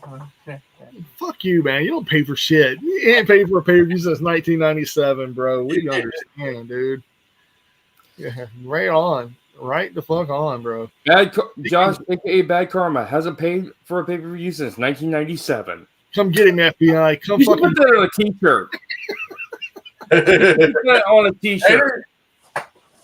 I'll put that on. That'll be my personal T-shirt. Be like, ringside rants, and have it paid for a pay-per-view since '97. Dude, on the front have a big FBI warning logo. Oh shit! I worked from 11 to 8 that night. Oh, dude, fuck! How awesome is that, man? You know, like have like a big Ringside Rants T-shirt, have like a Ringside Rants logo up here, and the big FBI warning. Pay-per-view is gonna be over by the time I get home. Man, dude, like everybody else, bro. Watch that shit on fucking Rewind. That's what I'm gonna do. I already bought it off Triller TV, so I mean, might as well. I should have requested it off, but it is what it is. That's what we were just saying, Echo. Exactly what you think if he goes part-time, he should only commentate over matches with wrestlers that he confidently knows his style and don't think works with the new generation being lucha and indie heavy. I mean, think about whenever he was over in calling the after he left WWE, he went over to New Japan and did the Wrestle Kingdoms, 3 years in a row? And those were really good, dude, because he was on the call for the whole card. And he even called, I think he called the Omega Jericho match, didn't he? When he on the call? Yeah, you did. JR? Yeah. He does. I liked it when he did the Naito and the and John Moxley match it. When Naito Oh, you're talking about here recently at at Forbidden Door when he beat Mox for the IWGP World Heavyweight Championship, and if I remember, JR said "Tranquilo my ass." Well, I mean, think about it like this too, man. You know how Triple H hates the word Forbidden Door because it's now owned and trademarked by AEW. He's mad because of that. Well, I mean, he don't like that. He don't like that term being used. He don't like people using the words Forbidden Door. But it was cliche. Yeah, I mean, dude, wasn't he the one that did not love the fact that they did the Too Sweet? Oh, yeah, Vince hated it too. Yeah. They tried to copyright it, and it failed. Mm-hmm. And then they tried to do the. And then they tried to. They sued the Young Bucks over that. Yeah. Yeah, because I remember watching the Elite when they invaded Raw, like DX did. And Vince fucking lost his shit. Well, I mean, dude, wouldn't you? I mean, these guys show up from an indie company and just basically wreak havoc. Hey, New Japan Pro Wrestling is not an indie company. Donut. Back then, it wasn't as popular as it was now. It's because of the Bucks and the Elite that New Japan Pro Wrestling is famous. I give it that. And Kenny Omega and Shinsuke Nakamura. What about Finn Balor? What about Finn Balor? Yeah, Finn Balor. Him too. Yes, all the members. All the former members of Bullet Club. Side note: this TNA partnership has been so one-sided that they raided their locker room and gave them shit in return. Yeah, no. I mean, Joe Henry. You got to believe in Joe Henry, man. You got to believe in Joe Henry. That's the only one that's been crossing over right now. I mean, Jordan Grace. Jordan Grace came over, did a match, and that was it. Actually, it's Joe Henry that's just jumping back. I mean, when his contract ends, dude, it's a no-brainer, dude. He's going to WWE. I do like Echo Scara's part of like JR. I think if he goes part-time, he should commentate only matches with wrestlers he confidently knows. We already talked about that, bro. Yeah, you were behind. Phil, you were behind. Whoa, Phil, man. No, wherever you are, Echo. I like your point of view, man. You have. Yeah, dude, you're fucking awesome. Thanks for watching us, man. We appreciate it. Yeah, for real. Yeah. But in all seriousness, though, man, I mean, think about it like this: a TNA partnership, like they're saying, has been one-sided, but they really haven't really rated any of the locker room. I would say. I mean, hell, half of TNA is all disgruntled WWE workers. So. How do you? Okay, so did y'all watch any of Triple Mania? No, I didn't. So y'all didn't see Nick Nemeth walk out? Yes, I did see clips of where he lost to Alberto El Patron. Yeah. It was a repeat of Alberto what Del happened in Patron. WWE 10 years ago. Yeah, Alberto Del Rio. Yeah, I was like, wow, they gave him the title. I mean, a lot of people are very pissed off and have lost a lot of hope with AAA. And not just because of Alberto Del Rio or Alberto El Patron, whatever you want to call it, but just the booking in general, who they have as champions. I mean, dude, they gave Matt Riddle. Didn't Matt Riddle retain the cruiserweight title? No, he won the cruiserweight title. Won the cruiserweight title, yeah. And then you had if you look at AAA, yeah, people are complaining about AEW using ex WWE stars. Now AAA is. Wait, what? Run that by me, dude. Let's see. The biggest male and female. Getting his lit back years later is cinema. I don't get that reference, bro. You gotta like smarten me up a little. But the biggest male and female superstars TNA has got. And Grayson Henry. Yeah, I know that. They're jumping. Yeah, I already knew they're going. Everybody knew they were going over to WWE. Dude. I mean, that's the Grayson Henry. Everybody knew that. Oh yeah. Also found out if I'm correct. Her husband is left TNA as well. Jonathan Gresham. Where's he going? I didn't even know he left. Dolph cashed in on Del Rio years ago. He finally got that win back. But I also remember he buried. If I'm correct, though, Alberto won it back from him and buried him and turned heel. Yeah. Speaking of which, I also heard this that his Ricardo, remember the former ring announcer for Alberto Del Rio? He's a good wrestler too. He's making his comeback and talked about going back to WWE recently, and he said that he wouldn't be against it, which would be really cool if WWE signed him. I mean, hell, dude, you got the LWO. Why not have them be the ring announcer for the LWO or Phantasmo's little faction with the or be the hype guy like how Whatchcall was for the Lucha Brothers. I liked him. I really liked him, dude. You know, he was the first to go. He was the very first person to leave that out of contract, believe it or not. Ricardo and Andrade. Yeah, there you go. Yeah, that would make more sense too. You know, and Dolph had to drop because of injury.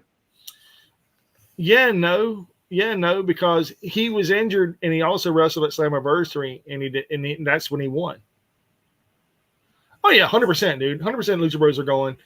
I mean, it's a no-brainer. If they have signed the Motor City Machine Guns, me, but I'm gonna miss watching them wrestle. Oh, definitely miss them watching them on AEW, dude. But honestly, I like the only thing I'm worried about is the Lucha Brothers go there. They're going to tone down their antics, their wrestling style. You know they are. Well, they need to. That's one thing I don't like about WWE. I hate their styles so toned down. Well, I mean, it's for a mainstream audience. It's more linear. AEW gives you more freedom. Hence, why pay-per-views last so long. During television times, they have to linear it somewhat to a degree, but then when people getting hurt. Yeah. But Andrade needs a mouthpiece. Yeah. Well, he had Zelina, but that's when he left, and so she went on her own way. But yeah, he does. Is he still the Speed champion in WWE? Who the fuck knows? Who cares? Who watches that? That title's garbage. And I'm glad. No wonder Ricochet left. Oh, appreciate it, dude.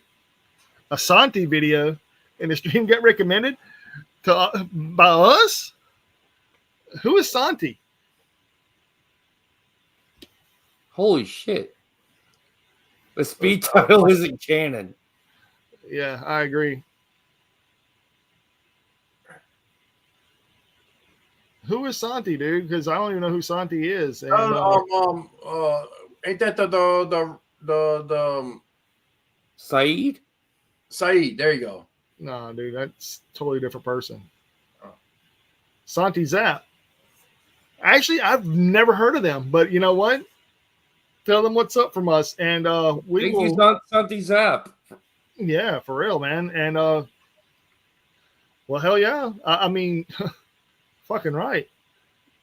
Thanks for giving us our props, bro. We appreciate you. Thanks, Sonny Zab. Yeah, definitely. And Echo, thank you, bro. Like, yeah, for real, man. Thanks for jumping in and commenting. Real motherfuckers out here. I love it. So yeah, if Zanti Zap, if you're out there, bro, and you watch this, hit us up on whatever you can, bro. Like, hit us up, man. We could probably do some collaboration sometimes. Yeah, man. yeah. Especially for, how do y'all feel about going live on Saturday night? That'd be cool. On Saturday after what, Collision? That'd be fine, because Sunday is All In, right? How about we go all in for All In, and then we can do it again for Bash and Bash. Dude, I'm off Saturday night too, bro. What about Bash at Berlin? What is that? That's Saturday, right? Oh, it's a recommended. Oh, okay, cool. Under his video. Well, oh, okay. You didn't speak. Oh, okay, cool. Oh, you're good. But yeah, either or. So I mean, if we're basically the same type of person or person. Well, thanks for checking us out then. Appreciate it, bro. Yeah. Tell all your friends and tell all your enemies too. Shit, we love haters. I love my haters too, man. And if you're from the Southeast, man, come say what's up to us. We'll be at the IWA Deep South Carnage Cup this year as well. I don't know how we got on people's recommendations. I agree. Ilya not being in Berlin is criminal, dude. Ilya Dragunov should be in Berlin. I totally agree. Dragunov, yep. I love Ilya, dude. Ilya should definitely be in. Return. Hey, you never know. Biggest return. You know what'd be really funny is if a lot of just AEW people just showed up next week in Berlin to beat the shit out of people just randomly, like invade Berlin. That'd be great. Like old school WCW, NWA. I just realized this, that the Berlin and All In are the same weekend? No. Week apart. They're a week apart. Okay, they're a week this apart.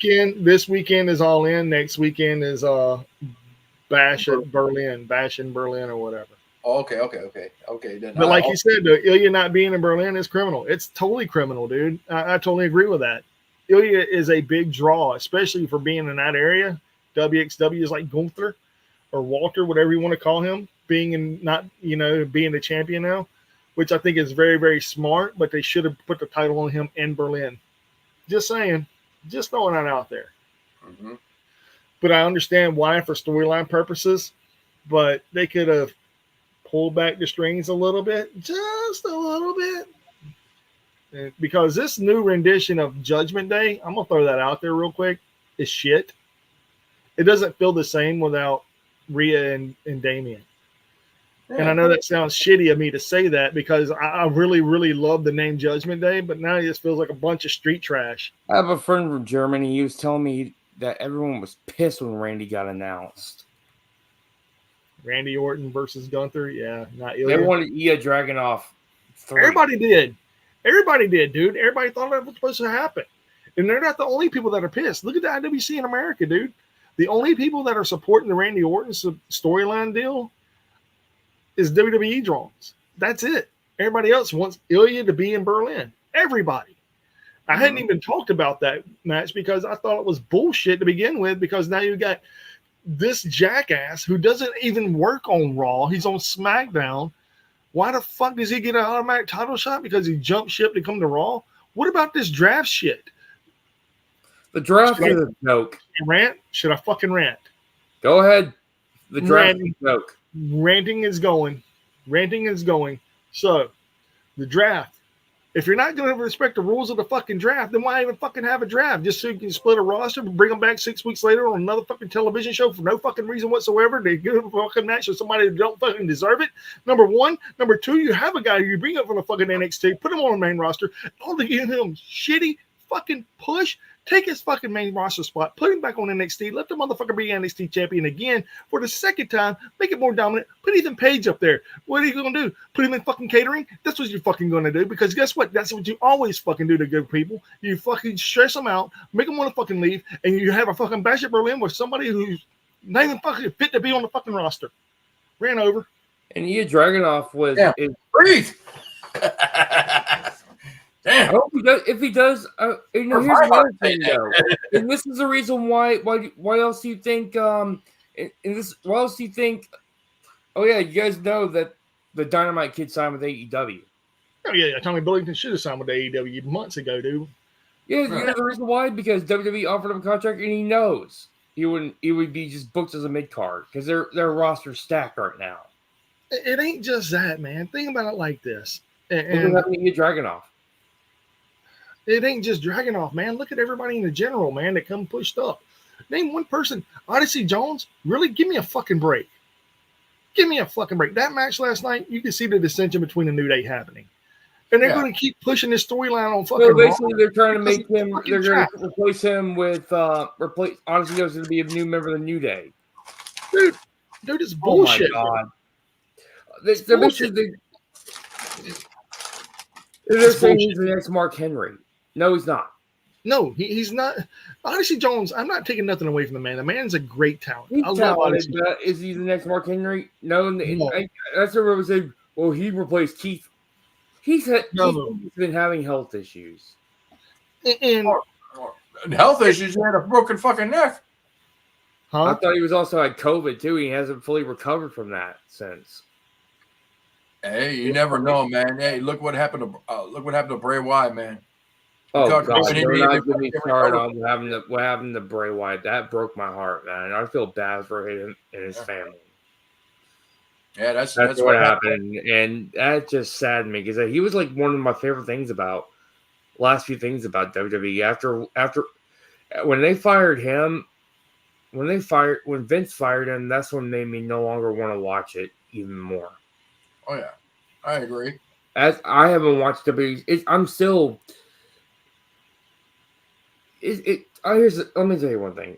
Dude, you gotta give it a chance, Phil. You can't be hater, dude. You can't just be hating on it for, It's just I have trouble, wanting to watch it because ever since then it's just I've been disappointed with the company for so long. It's hard to want to watch it. The White Six is getting fucking wasted too. Yeah, no. I mean, they're building them up.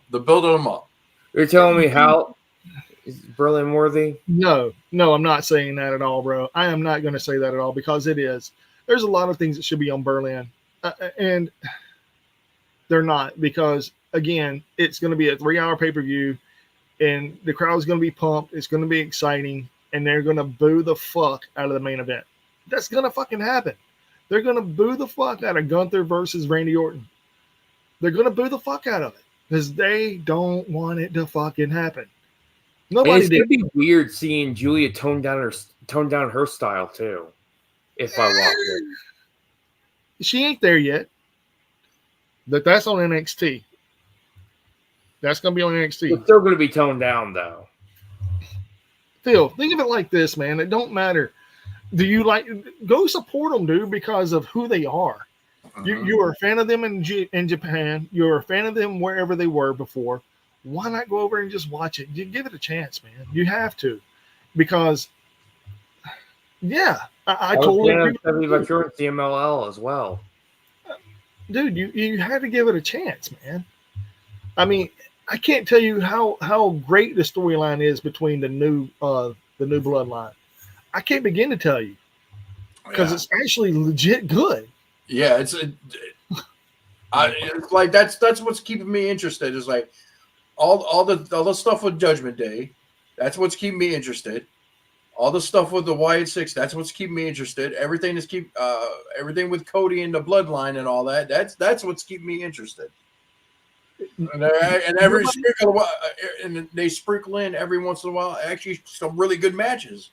They really do, especially on pay-per-view. The PLEs, they don't use pay-per-view no more because I find that because nobody pays for them anymore. They realize they still offer the pay-per-view buys, but dude, they're like, I think it's like a 5% buy-in for the pay-per-views for WWE. AEW is 100% because that's the only way you can watch it. You know what? I keep forgetting that I got the Peacock Network. I'm gonna be real with you, dude. I'm gonna be real with you. I'm gonna be fucking real with you, dude. Peacock has got some really good shit on there right now. They got They have the some good Bike movies Riders though. I do watch some of their movies and everything. You got the Bike Riders movie. You got the new Bel Air series. Abigail's pretty good too. Which one? Abigail. It's about Dracula's daughter. Yeah, that's a fucking good movie, dude. It's funny as shit, but it's Debbie Victor is one that knows the moveset is going to change completely. Yeah, no, dude, she is really good against the ropes and on Netflix. She played a role in that, and so did Ludart Shatan. If you haven't watched Against the Ropes on Netflix, watch it in the Spanish, in the original Spanish language. It's very, very good. I enjoyed it. I watched all 10 episodes. It was very, very fucking good. And I'm really hoping they make a season 2 of it. And there's some really good cameo in it. I'm not going to say who it is, but it's a very, very fucking good cameo in that show. Mm-hmm. I may check out a little bit of WWE once in a while, but never say never. Dude, never say never, man. Just give it a shot, dude. Check out Bash at Berlin, dude, and give us your honest opinion on it. Rate it how you want. If the fans want me to watch it, if the fans on YouTube want me to watch it, I will watch Bash in Berlin. Yeah.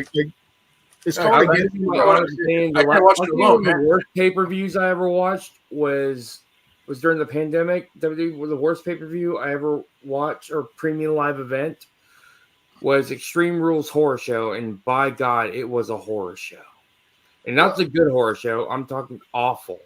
You know what though? Is that the one where the Miz got his eye out, and I'm just okay, hold on right there. Stop right there. But was it worse than Saul Wayne last year? NWA Saul Wayne. I didn't see someone, thank God. But I heard that it's probably up there with that one. Someone. See, I like the way you think, dude. The pandemic wasn't canon. The pandemic of the era of WWE, the Thunderdome. Oh my God, that was horrible. The zombies attack. The reason Miz got injured by the zombies. Pandemic wasn't canon. This is like oh my God. Who the fuck was thinking of this shit? In Raw Underground? Dude, Raw Underground was the shit, dude. It just failed because Bloodsport's better. That's just that is true. Bloodsport's way better. Why do you think? And it also wasn't canon. Oh my God. You're behind, Phil. You're behind. Behind again.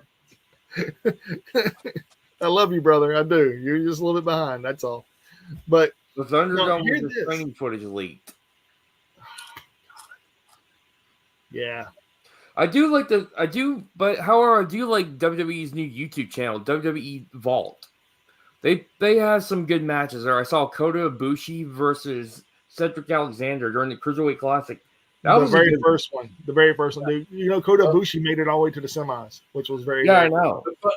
That match between Kota Ibushi and got Cedric Alexander signed. Dude, Cedric Alexander got signed.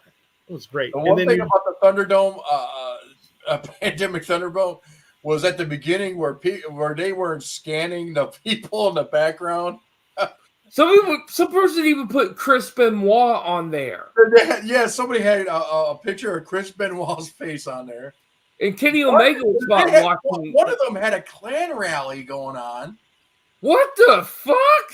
Literally, look it up. They literally had a Klan rally going on. Bro. And then they started they even spotted Kenny Omega in the crowd on it too. Yeah, and then they started watching it. Omega.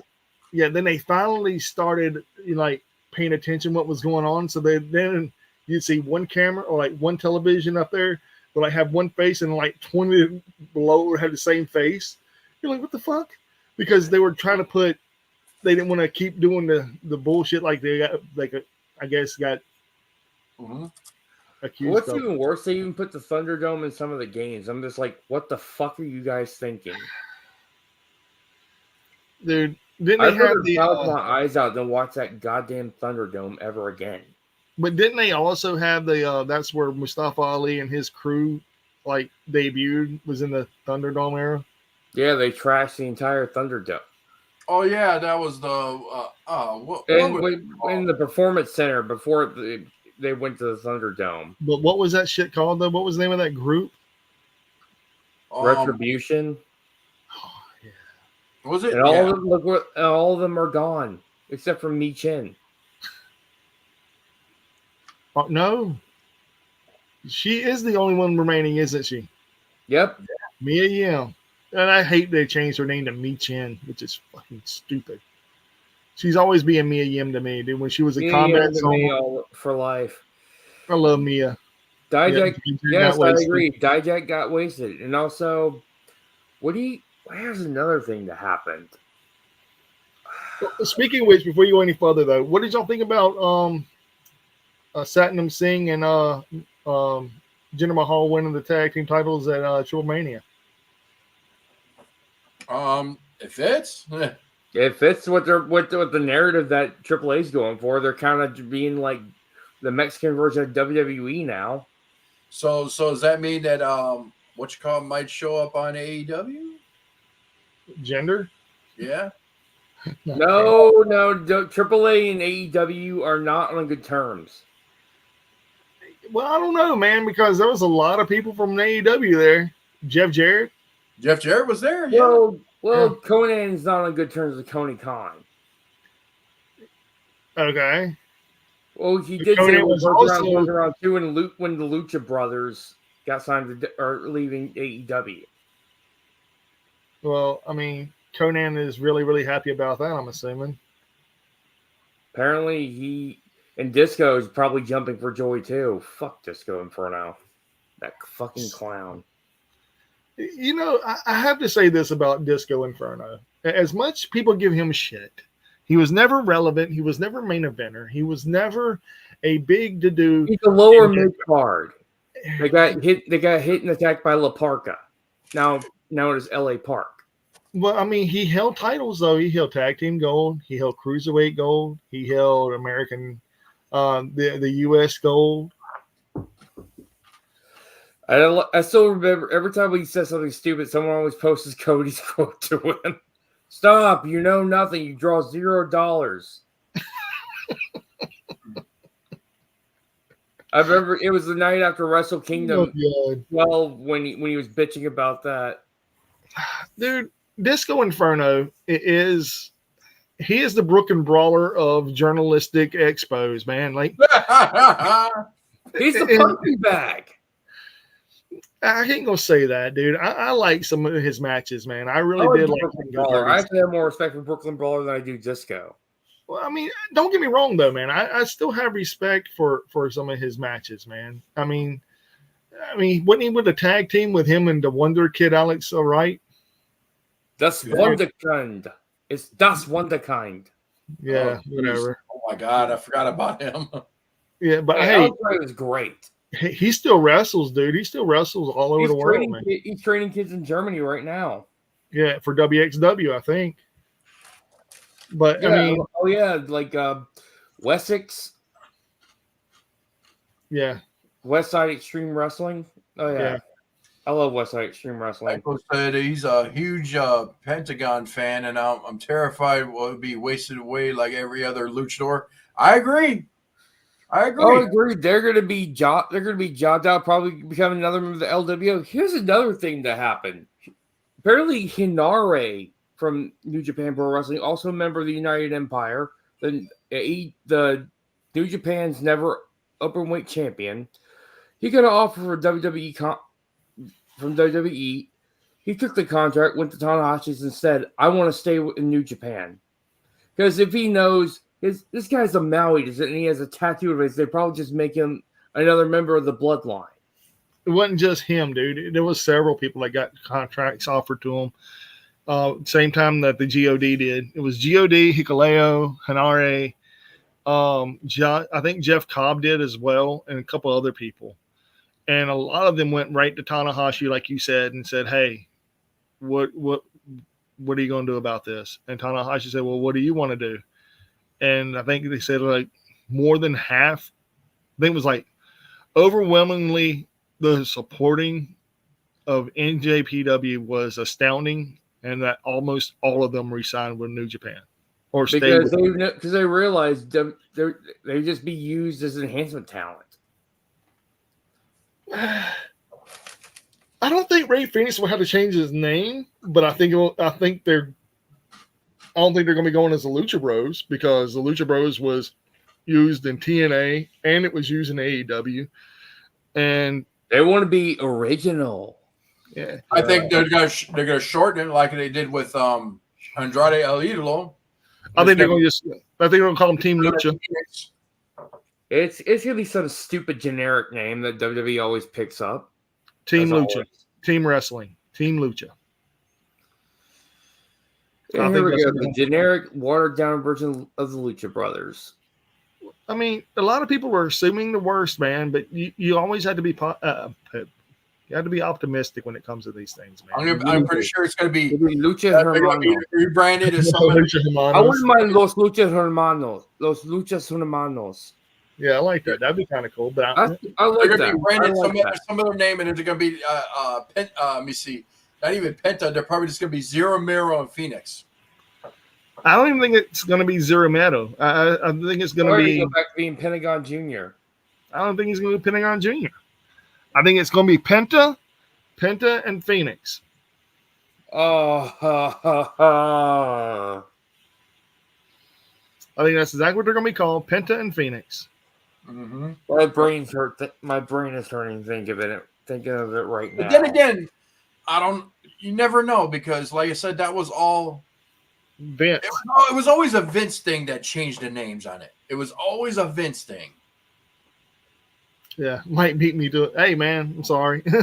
That's what it is, man. It's going to be Penta and Phoenix. And the reason I think that's what it's going to be is because of they don't want to change, but they're wanting to make it theirs. Like whenever Mike beat me to it. I did.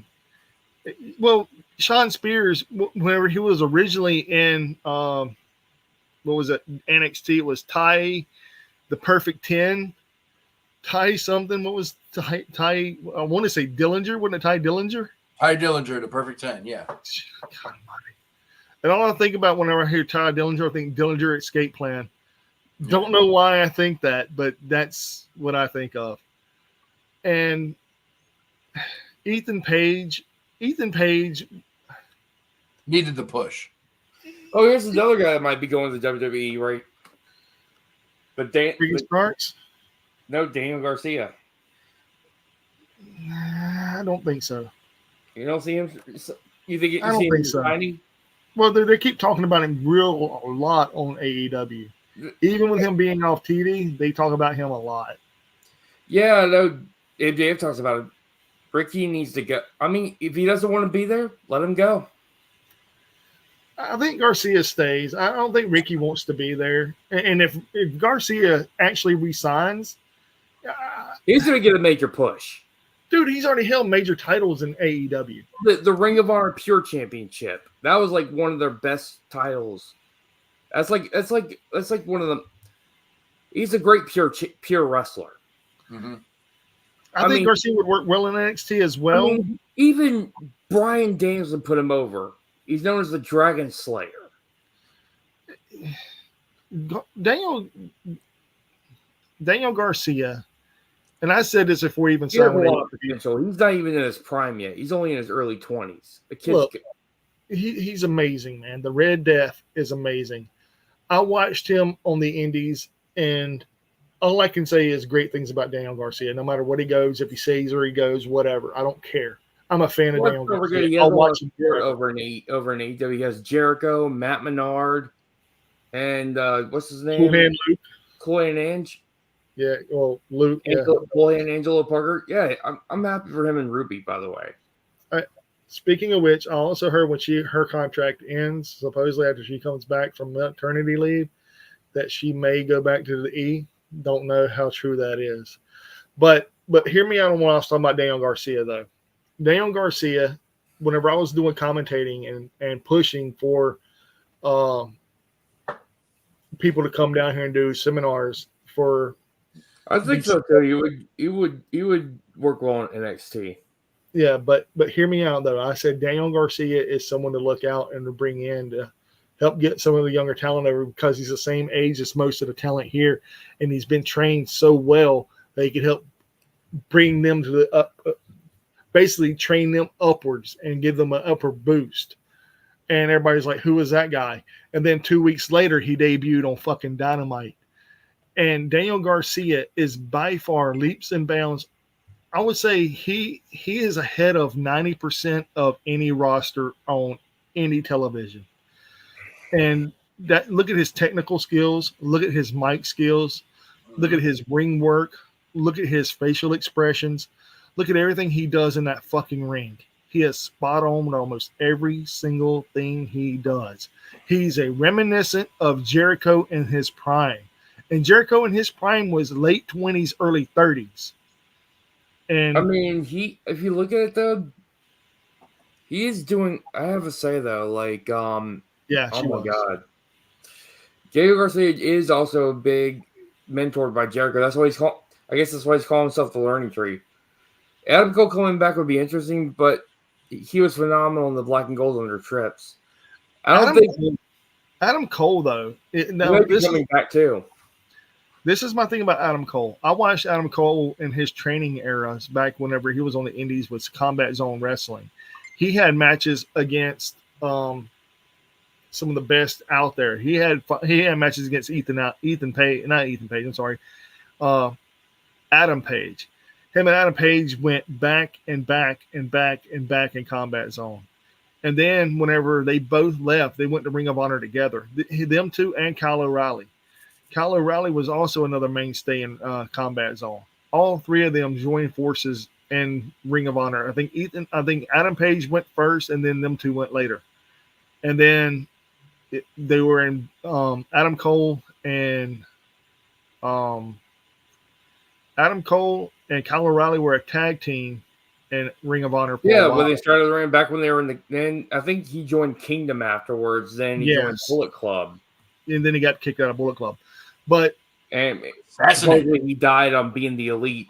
Yeah, and then he was wasted. And then he was in Black and Gold, and then it was Kyle O'Reilly, Adam Cole, Bobby Fish, and Roderick Strong. He was the last Roderick Strong joined later. Yeah, Undisputed Era. Yeah, and dude, that was some of the best wrestling in NXT history. Black and Gold was great. I mean, it helped because of that. That's how I discovered Asuka. Well, I mean, dude, I really watched. I really loved the wrestling in NXT when it was, and I even love the stuff in Ring of Honor too, man. Asuka's the one that made me fall in love with Japanese wrestling. So you got to thank Asuka for that. Well, yeah, Asuka's amazing, man. But think about it like this too, though. Here we are talking about wrestling in general back in the couple of years ago. We're talking about like it was years and years ago, but it was just like a couple of years ago. It was just like 5 or 6, 8, 9 years ago. If that, and then you had the heavyweight title being fought over, and the biggest feud that ever came out of NXT to this day was Johnny Gargano and Tommaso Ciampa. Oh, good God. I was there in Chicago. I love that. No one I was like, they had that match with it was a ladder match with two big guys with the Authors of Pain. Yeah, there you go. They had the ladder match there. And right when they're about ready to go off the air, Tommaso Ciampa started beating his ass. And the only thing I can think of is I'm over here looking at these kids that right next to me. They just spent like $40 on a fucking DIY t-shirts. I was like, oh, you can throw those away now. I thought they were DX. No, I was kidding. I'm kidding. I was making a I'm making a joke reference to. Yes. DX. Saw that. Oh my god! But that had to be I saw the clips biggest. of that. Just oh my god, though. But Archer, That was he makes me laugh. Yeah, that that was was the biggest feud out of NXT history. oh yeah. Everybody can say, "Oh, dude, this is no. Nothing compares to the whole year-long feud. Actually, 2-year-long feud between Yeah, it's a long DX. time. Yeah, I because think one of my favorite matches in NXT was Sami Zayn versus Shinsuke Nakamura. yeah, because Shinsuke right after, beating. yeah, Shinsuke And beating. he just got a crowd because he was going to the main roster, and it was just beautiful storytelling. It was just like the fan still cheers, like saying "Thank you, Sammy." And I love the crowd that says "Ole, ole, ole, ole, ole, ole." But the cool thing, though, man, like all this stuff we're talking about now, Blackheart is can't be replaced. Damn right he can't. but there is another Blackheart out there, actually. Shotzi, Well, 3 if you want to count that one. Owen Hart, Well, that's May he 4. rest in peace. Yeah, no, there's 4. Also Kevin Steen versus Nakamura in NXT was a banger too. Oh yeah, Kevin was vicious. Oh man, now you made me think about those ladder matches he had with El Generico in Ring of Honor. Dude, I remember the career versus mask match. And that was whenever King of Old School was still in Kevin Steen's corner, man. And whenever he lost, Steen turned I on. even seen Steen turned on him. Nakamura and Okada wrestle in Ring of Honor against 2 other people. You know what? Maybe we should watch. I want to watch a. You want to review a match? Is that what you're trying to say? You want to review a match? Yes, I want to review a WXW match. 12 o'clock at night, man. It is like This man wants to do a match. He listened to him. He was like, you know what? Do it next weekend. I want to review. I want to review Will Ospreay versus Swerve at WXW. Did that happen? It did When? back in the 2010s. You know what? I'm going to Google a thing. I'm going to Google a thing right now as we're speaking. And they even had a dance off too. Wait, what? Yeah, they had a dance off. we're gonna have to review that next week. It's like 12 o'clock at night, man. If y'all had power to react to reviewing matches, I would be there. But it was only okay. There's not a whole match of it. If y'all had a Patreon reacting, It's a 2-minute thing. It is a 2-minute thing. I can do it. Well, yeah, that's an idea. We got to set up a Patreon. Set up a Patreon where we can watch any match that we want and without getting demonetized. Because we tried it a couple times with some old WWE. We were watching. We got like maybe 5 minutes into it, and they cut us off.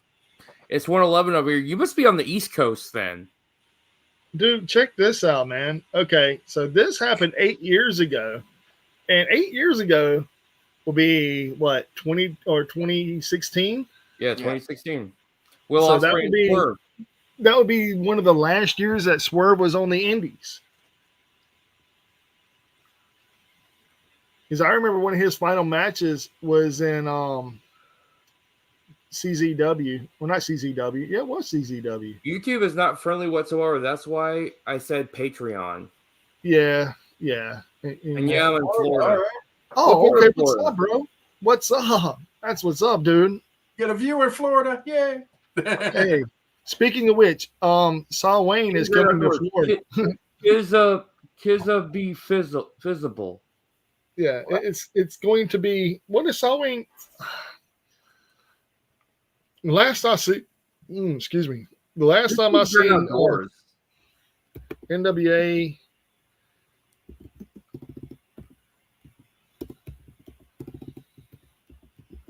Here we go. NWA Saul Wayne. It will be.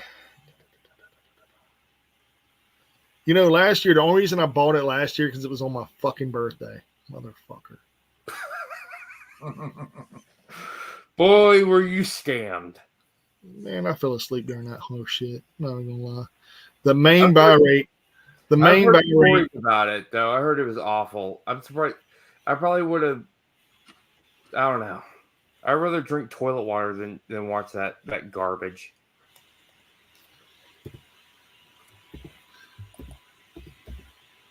From what I understand is, I'm trying to find the tickets. Fellas, I got a jet. It's been a blast. I will definitely be back for the next one. We'll be back. I appreciate you. Thanks, Becco. Thank you. We appreciate it, man. Thank you. Thanks a lot. Yeah, we're good night, bro. free on by like 9:30 Central Standard Time. So which is 10:30 your time. So yeah, it's gonna be in Sarasota, Florida. Yeah, that's where it's That's gonna be. Randy Savage's hometown. Yeah. You got But 6 anyway. viewers. Hey, What's up, everyone? guys. What's up? everybody Oh, say yeah. hi. Where you from? Yeah, for real. Yeah, it's gonna be in Sarasota, Florida, in October. And from what I understand is that they're gonna be fucked. I think they're gonna be fucked up. Yeah, I don't think it's gonna do well. If it was anything like last year's, it's gonna be a shit show. But if you're in Florida and you can, let's right down the road, I think tickets are what I say, $60, $45, something like that. Oh, jeez. They're cheap. What, NWA? Yeah, they're cheap. Yeah, they were very, very fucking cheap, dude. Very fucking cheap. Matter of fact, let's see. Here we go, right here. They got them up. Boom. I'm gonna try to get tickets. I know I'm working on trying to get tickets to GCW coming to Chicago again. It's like in about 2 weeks. Right So on I'll the let dynamite, too. Here we go. Oh, I don't need that. I need the tickets. Get tickets. Yeah, okay. They sold out of front row final. Oh wait, no, VIP front row is still there. You can still get VIP front row for $40 a piece. True story. That is fucking crazy, dude. That is fucking nuts. You can get front row tickets for $40. Oh, jeez. And it's still over what, 2 months away almost. Dude, that's ridiculous, man. 2 tickets to Paradise. Oh, dude, that's fucking terrible. I'm sorry. I shouldn't say that. Oh, jeez. But anyway, but I'm done with that. But yeah, I think that's what we got to start doing. We'll do the YouTube first and everything, give our opinions and all that. Then we switch over to Patreon and watch a review a match. I like that. I think that'd be kind of cool. But who's gonna set up the Patreon? I'm not. I don't even. I mean, I know how to set one up. I just don't want to set it up. I don't want to be responsible for both. Come on, man. There's 3 of us here. All right. I'll see what I can do. Hell yes. Thank God. Don't give it all to me, man. I want to give the wealth, man. I'm gonna share the wealth. I'm already handling the W account. We got like $1.50. I'll handle There's it. no one item. We got $1.50. Yeah. We can't clash out until we get what, 30? You said $30. I think $30-$40. I'll set it up, Josh, and I'll let you handle it on your side because I don't know how to do the PayPal. Huh? Shit, I mean, then I'll just set up on my end. It's just like fucking. I just set up the PayPal account. I only got one for W shit. Well, I'm gonna do that one too. Fuck it. Put it all in the same fucking pot. We'll make $1.50. I think we should set a Patreon for like $2 a month, I guess. Shit, dude. No, man. Let's give the people what they pay for, man. $5 a month. Wow. Everybody sent a titty pic, and I was like, yeah, that's the everybody like, hey, banned, instantly banned. I probably blinded people. Titty shots for everybody. Dang, Phil, you need to get some sun, dude. Jesus Christ. I do too. Shit, dude. I don't like mayonnaise walking around out here. Oh shit, man. Well, hell, look at me. It's like typical Mexican here, but White. You're a white boy. I've been stuck with an injury. Haven't gone out and got some sun. Finally, I think my legs are whiter. You've been showing that brown magic, haven't you, Josh? Wow. What? The brown magic. Wow. Brown Magic?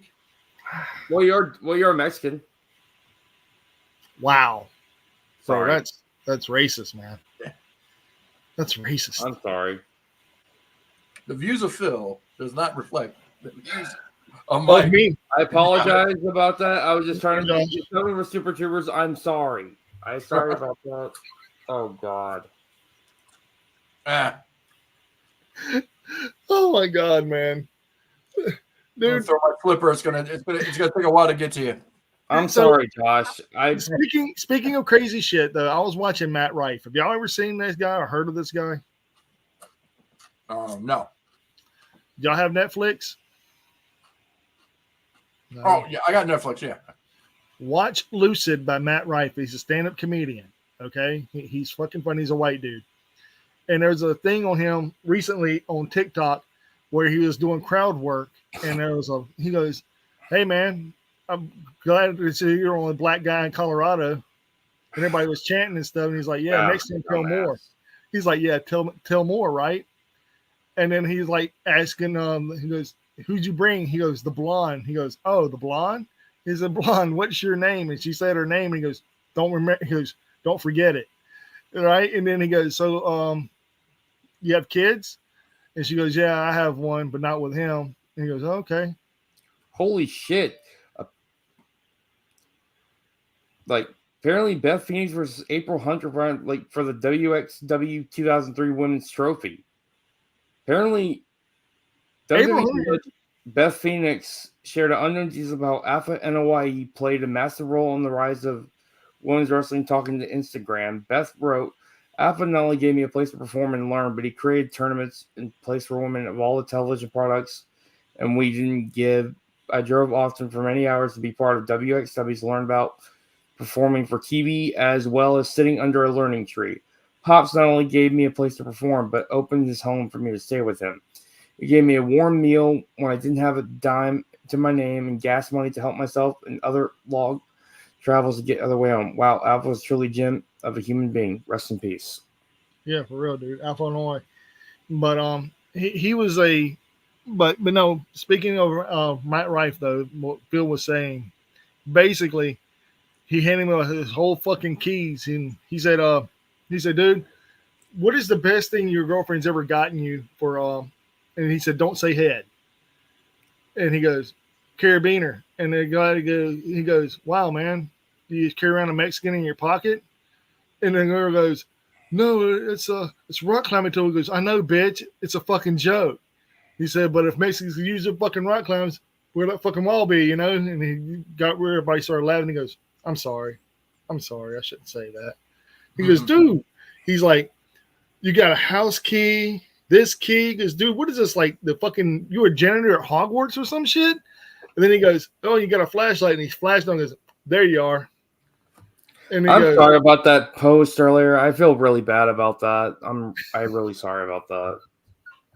But no, man, you're Yeah. sorry. You were just giving me shit, weren't you? Yeah. Oh, fuck. Dude, we have to give everybody hell. Give me hell, shit. I love it. I do. I love it. Yeah, I know y'all do. See, Carabiner. All I know is like it ain't gray. Mine's black I'm and gray. older than both of y'all, and it's Like, dude, Hey, I'm Gandalf, motherfucker. no, you're like the X-Men villain Abraham. burn, sick burn, dude. X-Men who? Look it up. Yeah, I don't know, man. He looks like Goop. Who? Look that up too. Say which one? I didn't even hear what you said. Goop. Ah! I'm gonna look that up. I talked to my friend Zalv, that one girl I told you that did the I hope we can get this chance. She says, "Cool. Sorry, I'm too busy this week." Oh, you're good. You're good. She said, "It's all right."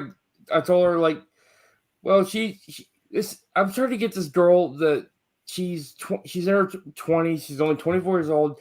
She designed some Tekken / AEW t-shirts for AEW, and she's only just in her college. She's only like 24 years old, talented.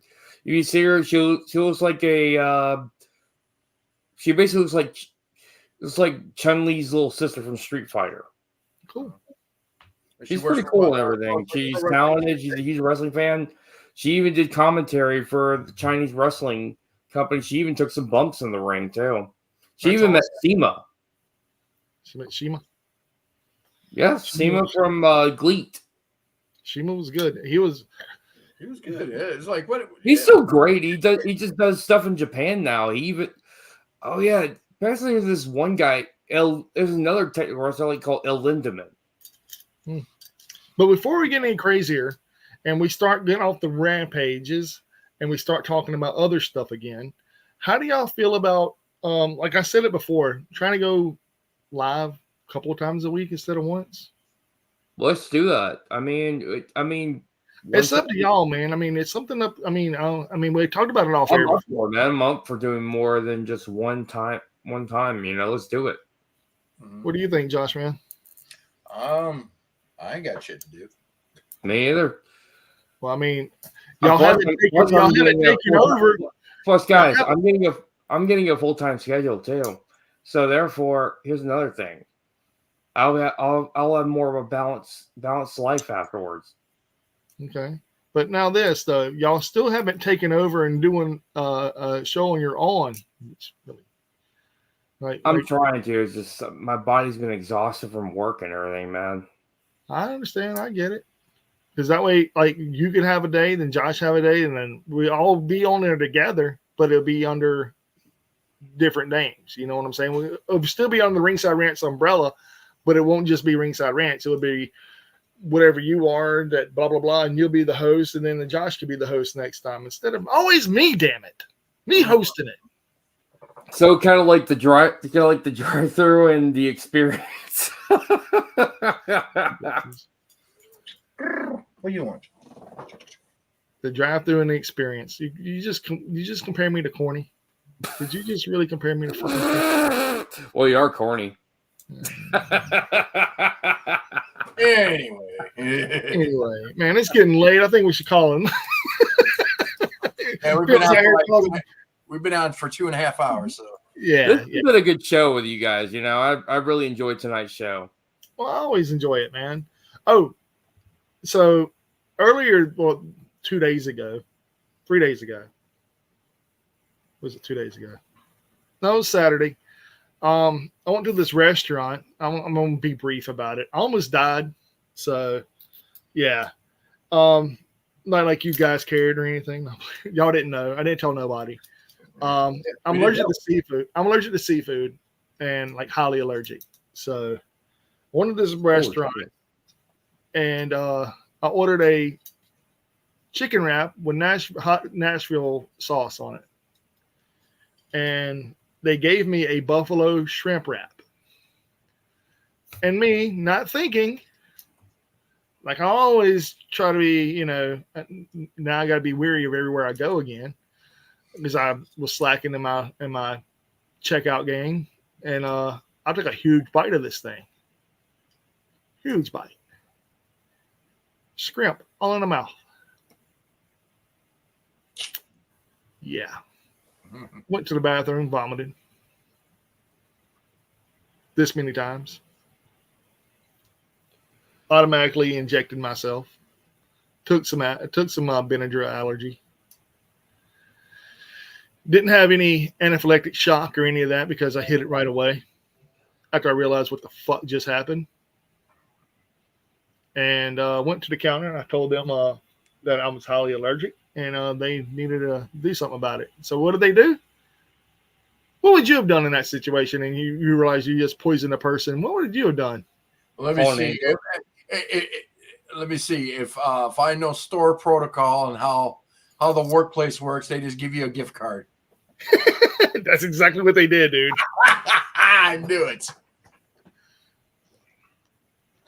I'm like, yeah, I'm calling a lawyer. So they gave me a $25 gift card. And I took it. And I didn't say anything. And I didn't call a lawyer yet. And I'm not going to talk bad about the company because they were really, really apologetic. And it was understandable. And they were a struggling mom and pop shop. And I just let them know I'll never be back there again. Ever be back there again. And I gave away the gift card to my woman. And she's like, well, why do you think I'll go there? It's like, look, just because I had a bad experience, I mean, you will. So yeah, I was bad off Saturday. I came home. I got here. This is not even being. I'm fixing to air some dirty laundry, if you don't mind me saying that. I literally was fucked up. I drove home, and before I made it to the door, my stomach said, "Hey, you're fixing to rub your bowels right here." I was like, "What?" And I erupted my bowels right there, dude. It was like, and I was on the phone with my woman. I had to pull over on the side of the road. I wasn't fast enough.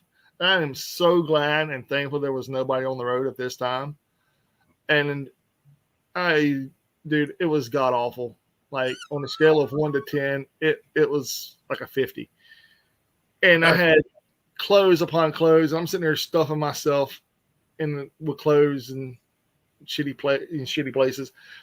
And so I drove home, fucked up. And I got home, shit 3 more times, took 2 showers. And then the next day I had to go to my friend's mom's celebration of life. And I was just like, hey, man, it's glad to see you, blah, blah, blah. I was like, yeah, you almost had to come visit me in the cemetery, bro. And he's like, what? And I told him the story, and he goes, I'm glad you're here. like the look on his face, man, was like, wow, I don't know how to take this right now. We're here for my mom, and you're telling me you almost died yesterday. So that's fucked up. And I had to say hello to a lot of people and a lot of enemies and try to patch things up with some of them. Not really enemies, but friends that, you fall out with. Yeah, exactly. And I told them I want to talk to them and stuff, and then we'd hit up each other and all this stuff. And I added them on Facebook, and we haven't talked yet, but I plan on expressing my my sincerest apologies on a lot of shit I did whenever I was little. Younger, I should say, not little, but younger. And I expect him to go completely ape shit on me. But I'm sorry about your sister, man. Like, hey, what do you mean about my sister? My name is Jamie J, wrestler from the Memphis area. Oh, hey, what's up, man? What's up, Jamie J? What's happening, brother? What's going on? Hey, man, if you ever want to come on here and shoot the shit with us, man, more than welcome. Please, give us, or check out Ringside Rants on Facebook and everything. We'll add you there too. But speaking of crazy things, so yeah, that happened this weekend, and then I was like, oh no, I'm sharing this with everybody here. I don't care, but it made me think. Whenever all that happened, dude, I was calling everybody. I had a panic attack. I had 2 panic attacks that day, dude. I had one because like, oh fuck, I'm gonna die, and then the second one was, oh fuck, I think I'm gonna shit my guts out. Like, Oh, am I gonna have dysentery or am I gonna be fucking anaphylactic shock? What is it? Please let me know. Like, it'll be a very shitty way to die, or am I gonna die of anaphylactic shock? We don't know. But Jamie J, do you have any matches of yourself, dude? We can review or anything you would like us to do that. I'm sorry, dude. I apologize, dear Lord. Dear Lord, I'm sorry. Lord, I apologize. Lord, I apologize for being a shitty person. But we like to review matches, man. If you got a link, or if you want to do an interview and want to talk, we'll do that too. Yeah, I subscribe to you, Jamie. By the way. Cool. There you go. Great. And okay. There you go. So yeah, man. Yeah, if you ever want to do an interview with us, we're open for that as well, man. We've interviewed Saeed Abuma. Abu Sama. Abu Sama, yeah. Saeed Abu Sama from the general manager of Wildcat Sports Wrestling. And we've also interviewed Vira Lestrange from Diamond Championship Wrestling, among other local indie wrestlers here in Alabama and Mississippi and Florida. And we've also interviewed Mr. Tarzan Duran, the Tarzanian Devil, deathmatch guru, who needs to be in the Tournament of Death at CZ. Oh, I'm sorry, not him, but he's already in the TOD. Mickey Knuckles needs to be in the TOD. She's out there campaigning for her spot in the Tournament of Death. So yeah, if Mr. DJ Hyde is paying attention to anyone out there in La La Land, oh, that's what's up. You own wrestling in Arkansas. Awesome. Arkansas. No, it's Arkansas. I'm just messing around, dude. Come on, man. You ought to know I'm messing around, bro. It's cool. I'm pretty sure he's heard the jokes many times.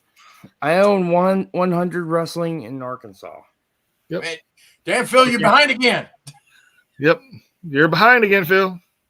At least I say Arkansas. It is Arkansas.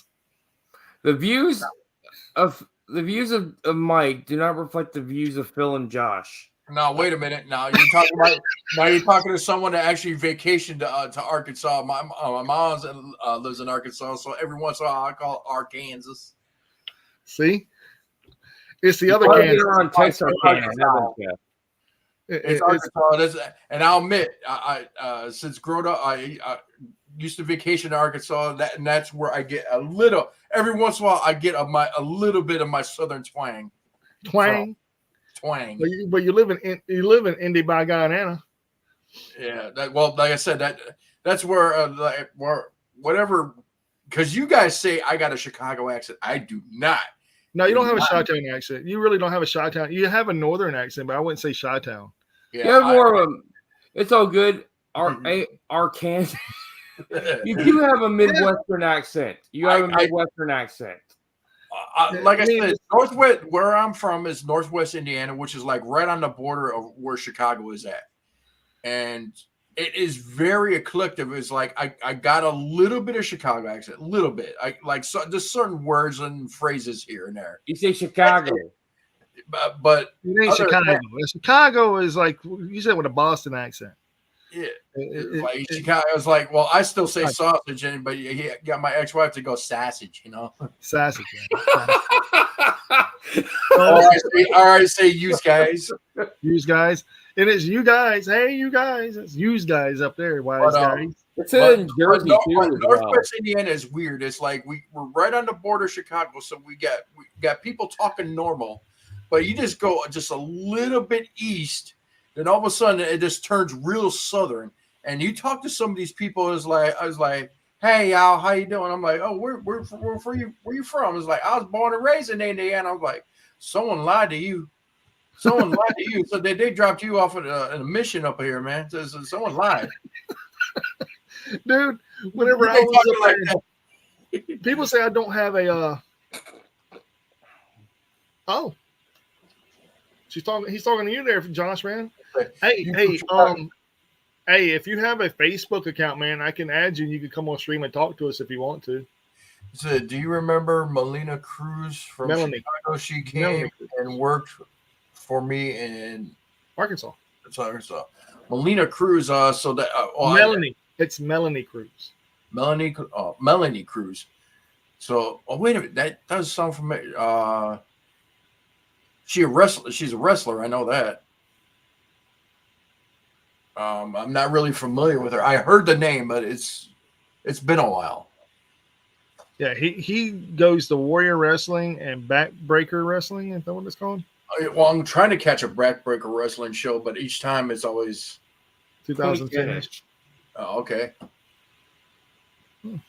Well, like I said, man, you're more than welcome to jump on here anytime you want to, or send us anything. We usually go live from like 9:30 p.m. till whenever we say, fuck it, we're tired, we want to go to bed. And then I really got to get up at 6 a.m. in the morning. we don't give a fuck what you got to do, Phil. Well, I don't got to go to work, so I'm just fucking with you, man. I am so fucking with you, dude. I promise. Don't give a damn what you got to do, Phil. Shut up, Phil. We don't care. Give me that shit. You're here till we see you. Fell on your ass. well, most of us got Facebook pages. So if you got if you're on Facebook, look us up. You can find our main Facebook page, Ringside Rants, and you get to go on there. We'll hit you up, and maybe next week we can. Or we can just messenger you too. That's what we did. We've been trying to get Veronica Kane, but she has not wanted to do any interviews lately. And I understand and also that because of a certain.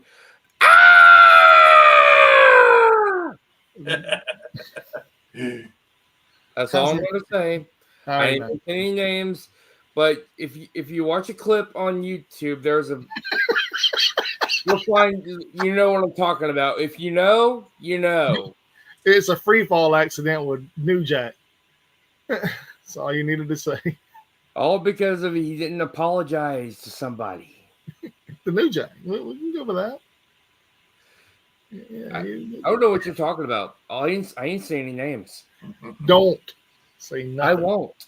I forgot his name anyway. So yeah, there you go. But yeah, but I don't think that's because of him though, man. I think she just honestly has other things going on, and she's just focusing on her right now, man. She's hardcore. Go support her, man. She's an amazing woman. Her, Jasmine St. Clair, Necro Butcher is another guy that I would love to get on here and interview. I would love to interview Necro. He's wrestling this weekend, actually. I'm glad he's doing better, though. I know he got sick when he was in Japan. I know that. Well, he got injured in Japan, and he wasn't sick. He got injured, and the doctors were telling him he would never do this or that and anything ever again, and he proved them fucking wrong. He's up walking around and body slamming motherfuckers. So, yeah.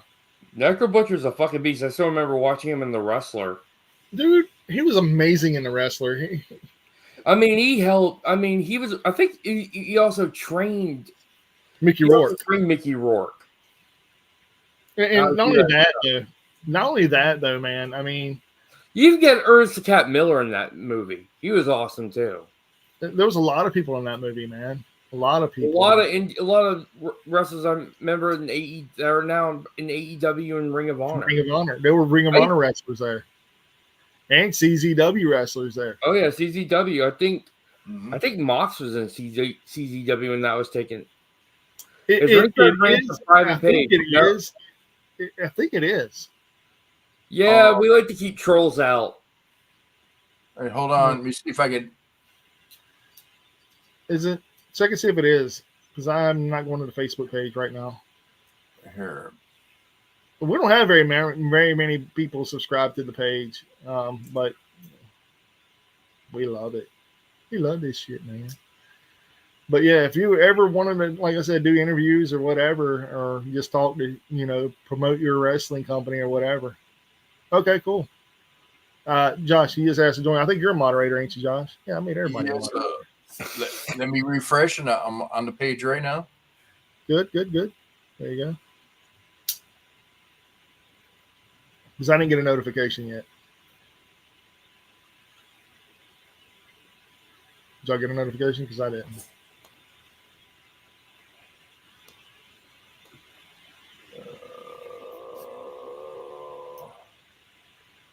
Yeah, I don't have anything. Here we go. Member quest. Here we go. Jamie J? Yep, that's him. All right. There we go. Done. Done and done, my good sir. But yeah, speaking of crazier things that's happening this week in wrestling, nothing. Mr. Bone wears pink underwear. Who? Huh? What? Mr. Bone wears pink underwear. I'm just kidding. It was a scene from Doug. Dude, I don't know if y'all know this or not about Doug. That is the most low-key sexual deviant cartoon there ever was. Doug? Doug? Yeah, let me tell y'all why. Y'all ready for this shit? I'm afraid. All right, Doug Funny, right? Funny is another word for gay, correct? Homosexual. Uh-huh. Skeeter is his best friend. What do you do with your penis? You skeet, right? Patty mayonnaise? Patty mayonnaise, right? Oh, jeez. Patty mayonnaise. The views of Mike. No, I'm not done, dude. I'm not done. Mr. Bone, really, Mr. Bone. Pork Chop, the dog. Oh Lord. I Okay. need to keep going. Do I Now really need to keep going? Now we're getting way off of wrestling topic. But do I need to keep going though? Seriously? No. But am I You're wrong? ruining my childhood. But am I wrong here? No, I'm not. I am not. I am not saying you're right nor you're wrong. I'm just Not ignoring. wrong here. Not wrong. Hey, I'm ignoring hey, you. like I always say, hey, you want to go back and watch the really messed up stuff. Watch Animaniacs and Freakazoid. Oh yeah, I did. Rocco's Modern Life. All the innuendos in that. What about Rocco's Modern Life? He works at a freaking sex hotline company. Oh, babe, I know. And I was on freaking Nickelodeon. Enjoy Come our on. sponsor, W. Go to W.GG and get 10% off using Ringside Rants, 10% off. Yes, and you will thank Very us. Your interesting. brain will. This right here is your brain food. Sugar It is free. good. Sugar Sugar-free, and it's made with coffee fruit extract. W. Boom. All for your look. If you're going into gaming tonight, if you're playing World of Warcraft, or if you're playing any type of MMORPG, what so freaking ever, or even if you're playing FPSs, Which is a good game.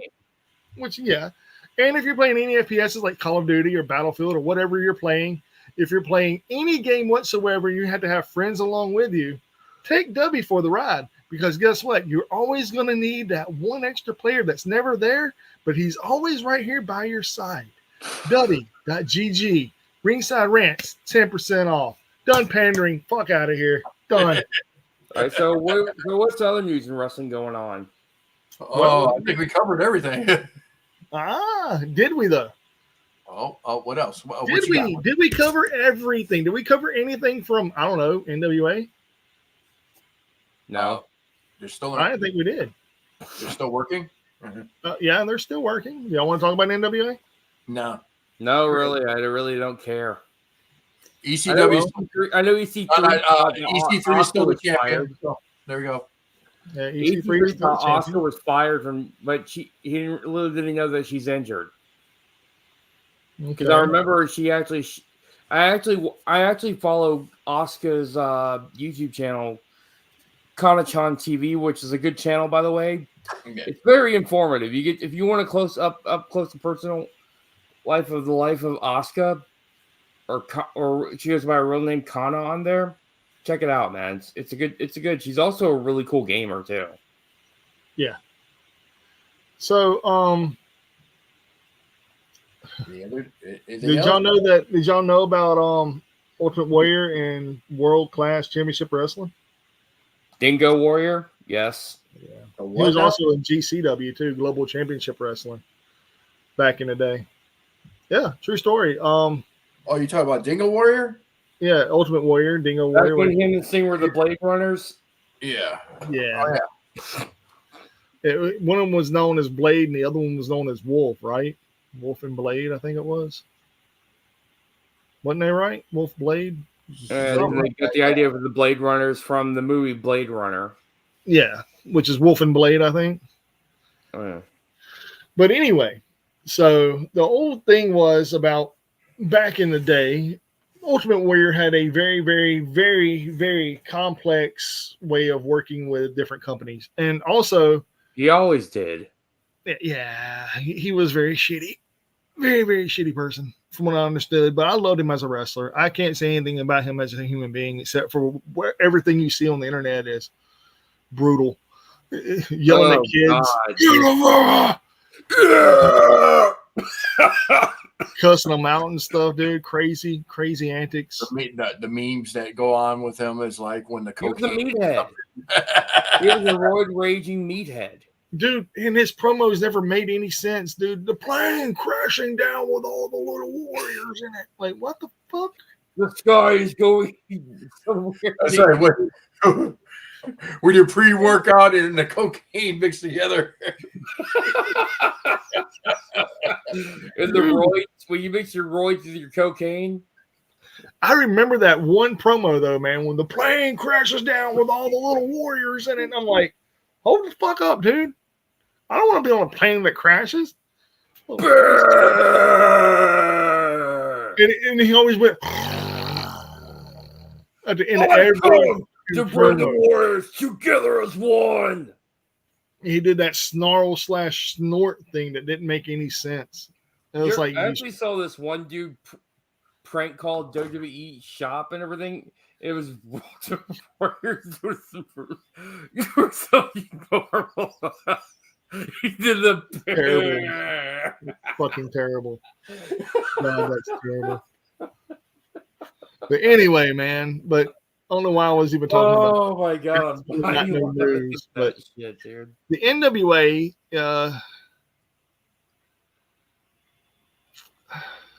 Where we going? Their next big show is Samhain, and it's going to be in Sarasota, Florida. And as of today, as of right now, you can still buy front row tickets for $40 plus $4.50 fees. So $45 basically. You can buy a ticket for front row. How's controlling his? I wonder how EC0 is controlling his narrative. How's narrative doing? Being controlled. I don't know, man. But if you just want general admission, you can pay $28 or let's say $31. But if you want front row, you can pay $45, which is like $14 more. I don't understand how these tickets are the same price as a Wildcat Pro ticket. I'm gonna be honest with you. That's pretty sad what Billy Corgan did with NWA. It ain't his fault that they're terrible. It ain't. It really isn't his fault. It's his fault for hiring shitty fucking wrestlers that nobody wanted and nobody gave a shit about to begin with, and gave them a lot of them went to AEW and WWE. No. He hired the fucking what was that guy's name? Funkasaurus. Virus. Yeah, that guy. He hired that guy and made him dance. Well, not really dance. He hired this guy and made him world heavyweight champion. Yeah, for why? Why? He was the national champion for a while. No one cared. Dude, you had Nick Aldis as your world heavyweight champion, and there was nobody that needed to dethrone him ever right now in the history of that company. Maybe EC3 could have had a good feud with him, but not dethrone him. Oh, you're talking about when Trevor Murdoch beat him? That was a good match, though. Don't get me wrong; it was a good match. I'm going to say this about their about the Duck Boy, because you know that's one of the Ducks, right, from ECW. I love Trevor Murdoch, man. I'm not knocking Trevor. I'm not knocking Mr. Murdoch at all. I like Trevor Murdoch. Who doesn't, man? He's awesome. I loved him when him and Lance Cade were tag team champions as well in WWE. The Southern Outlaws. Oh yeah, they're awesome. God, didn't Lance Cade pass away though? Yeah, he died of a drug overdose back in 2010. Yeah, and wasn't if I'm correct, wasn't Trevor Murdoch one of the Ducks? Was it stand up or boat up? I don't remember. I think he was one of the Ducks, though, wasn't he? I want to say he was.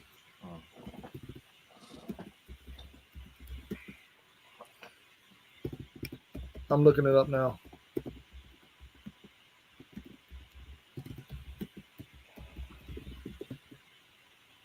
Yep, sure was. He was known as Bowed Up. Yep, he was Bowed Up. I remember he was on TNA too, man, and they're having like this kind of incest thing with him and Fluff, because it was Bowed Up, Stand Up, and Fluffed Up. Oh God. Yep, sure was. I remember that shit. Well, anyway. But no, he was a great wrestler, man. I mean, he is a great wrestler, but he still didn't need to dethrone Nick Aldis for the title, in my opinion. That's just me. That's just me saying that, man. But this is what I'm going to say tonight, and it can go on record or whatever. But anything NWA does is subpar, and it's on a whole different level than anything out there on the indies.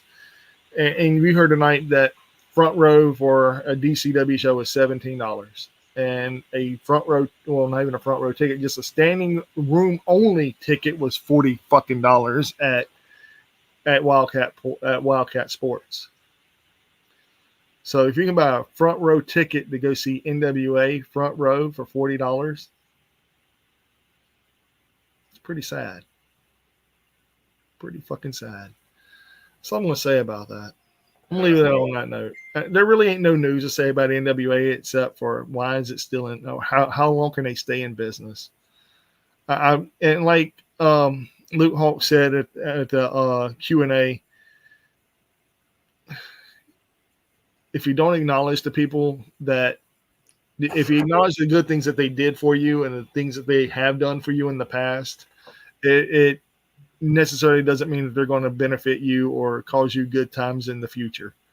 And I honestly can believe that. I can honestly say I believe that, because look at Luke Hawks. Whenever he first got into wrestling, he wrestled for Extreme Professional Wrestling, XPW, under Rob Black. And here it is, come full circle over almost 30 years in the business. Ain't that what he said, Phil? Almost 30 years in the business. Who? Luke Hawks? Oh yeah.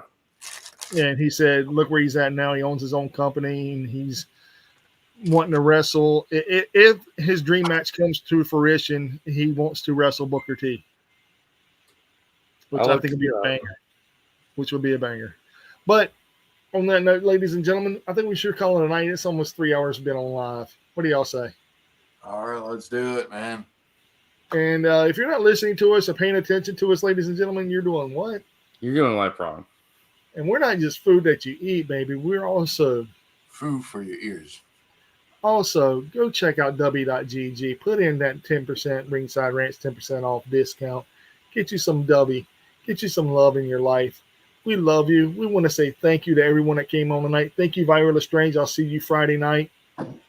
And Jordan, damn right, I'm really happy. We're all happy that Jerry was going to G1. He's the second one to win it since Kenny Omega. Huh? Zack Sabre Jr. is the second to win the G1 Climax since Kenny Omega. Oh, okay. Is it second non-Japanese wrestler? Oh, yeah. We couldn't hear anything you said. That's why we said, huh? And shout out to Echo for coming on, and Team Grant Outdoors. Yeah, Mr. James. I was looking at his Facebook page, and I'm like, JJ. Yeah. I was like, and hoping to see you soon. Heck yeah, dude. For real, man. That'd be awesome. Thank you all, the ladies and gentlemen, again, coming in, hanging out with us, shooting the shit with us. We appreciate you. And if you got anything bad to say about us, leave it in the comments below. We love to read them. Uh-huh. And if you got anything good to say about us, leave it in the comments. We love to read them. Please like, subscribe, and share us around. Hey, share us to your favorite wrestler. Share us to your least favorite wrestler. Share us to Baron Corbin. Fuck Corbin. Oh, jeez. If we can get this shared to Baron Corbin, we've done life so fucking wrong. I'm just gonna say that right then and there, because I can feel the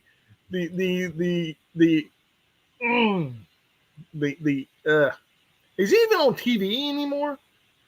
No, I don't even know. I think he's on NXT. Is he though? I don't know. He's probably Is just he? being used as enhancement talent. So, There, anyway, I'm I'm all going right, to sleep, You're not guys. You have a listening. good night. All if you're right. not paying attention to us, have a good all right, night. everybody. Good night. See you. Sweet dreams. See you later. See you next week, or see you Saturday. Saturday, ladies and gentlemen. Most likely. Saturday it is. Deuces. Later. There. Don't go nowhere. I gotta end this, man. What the hell?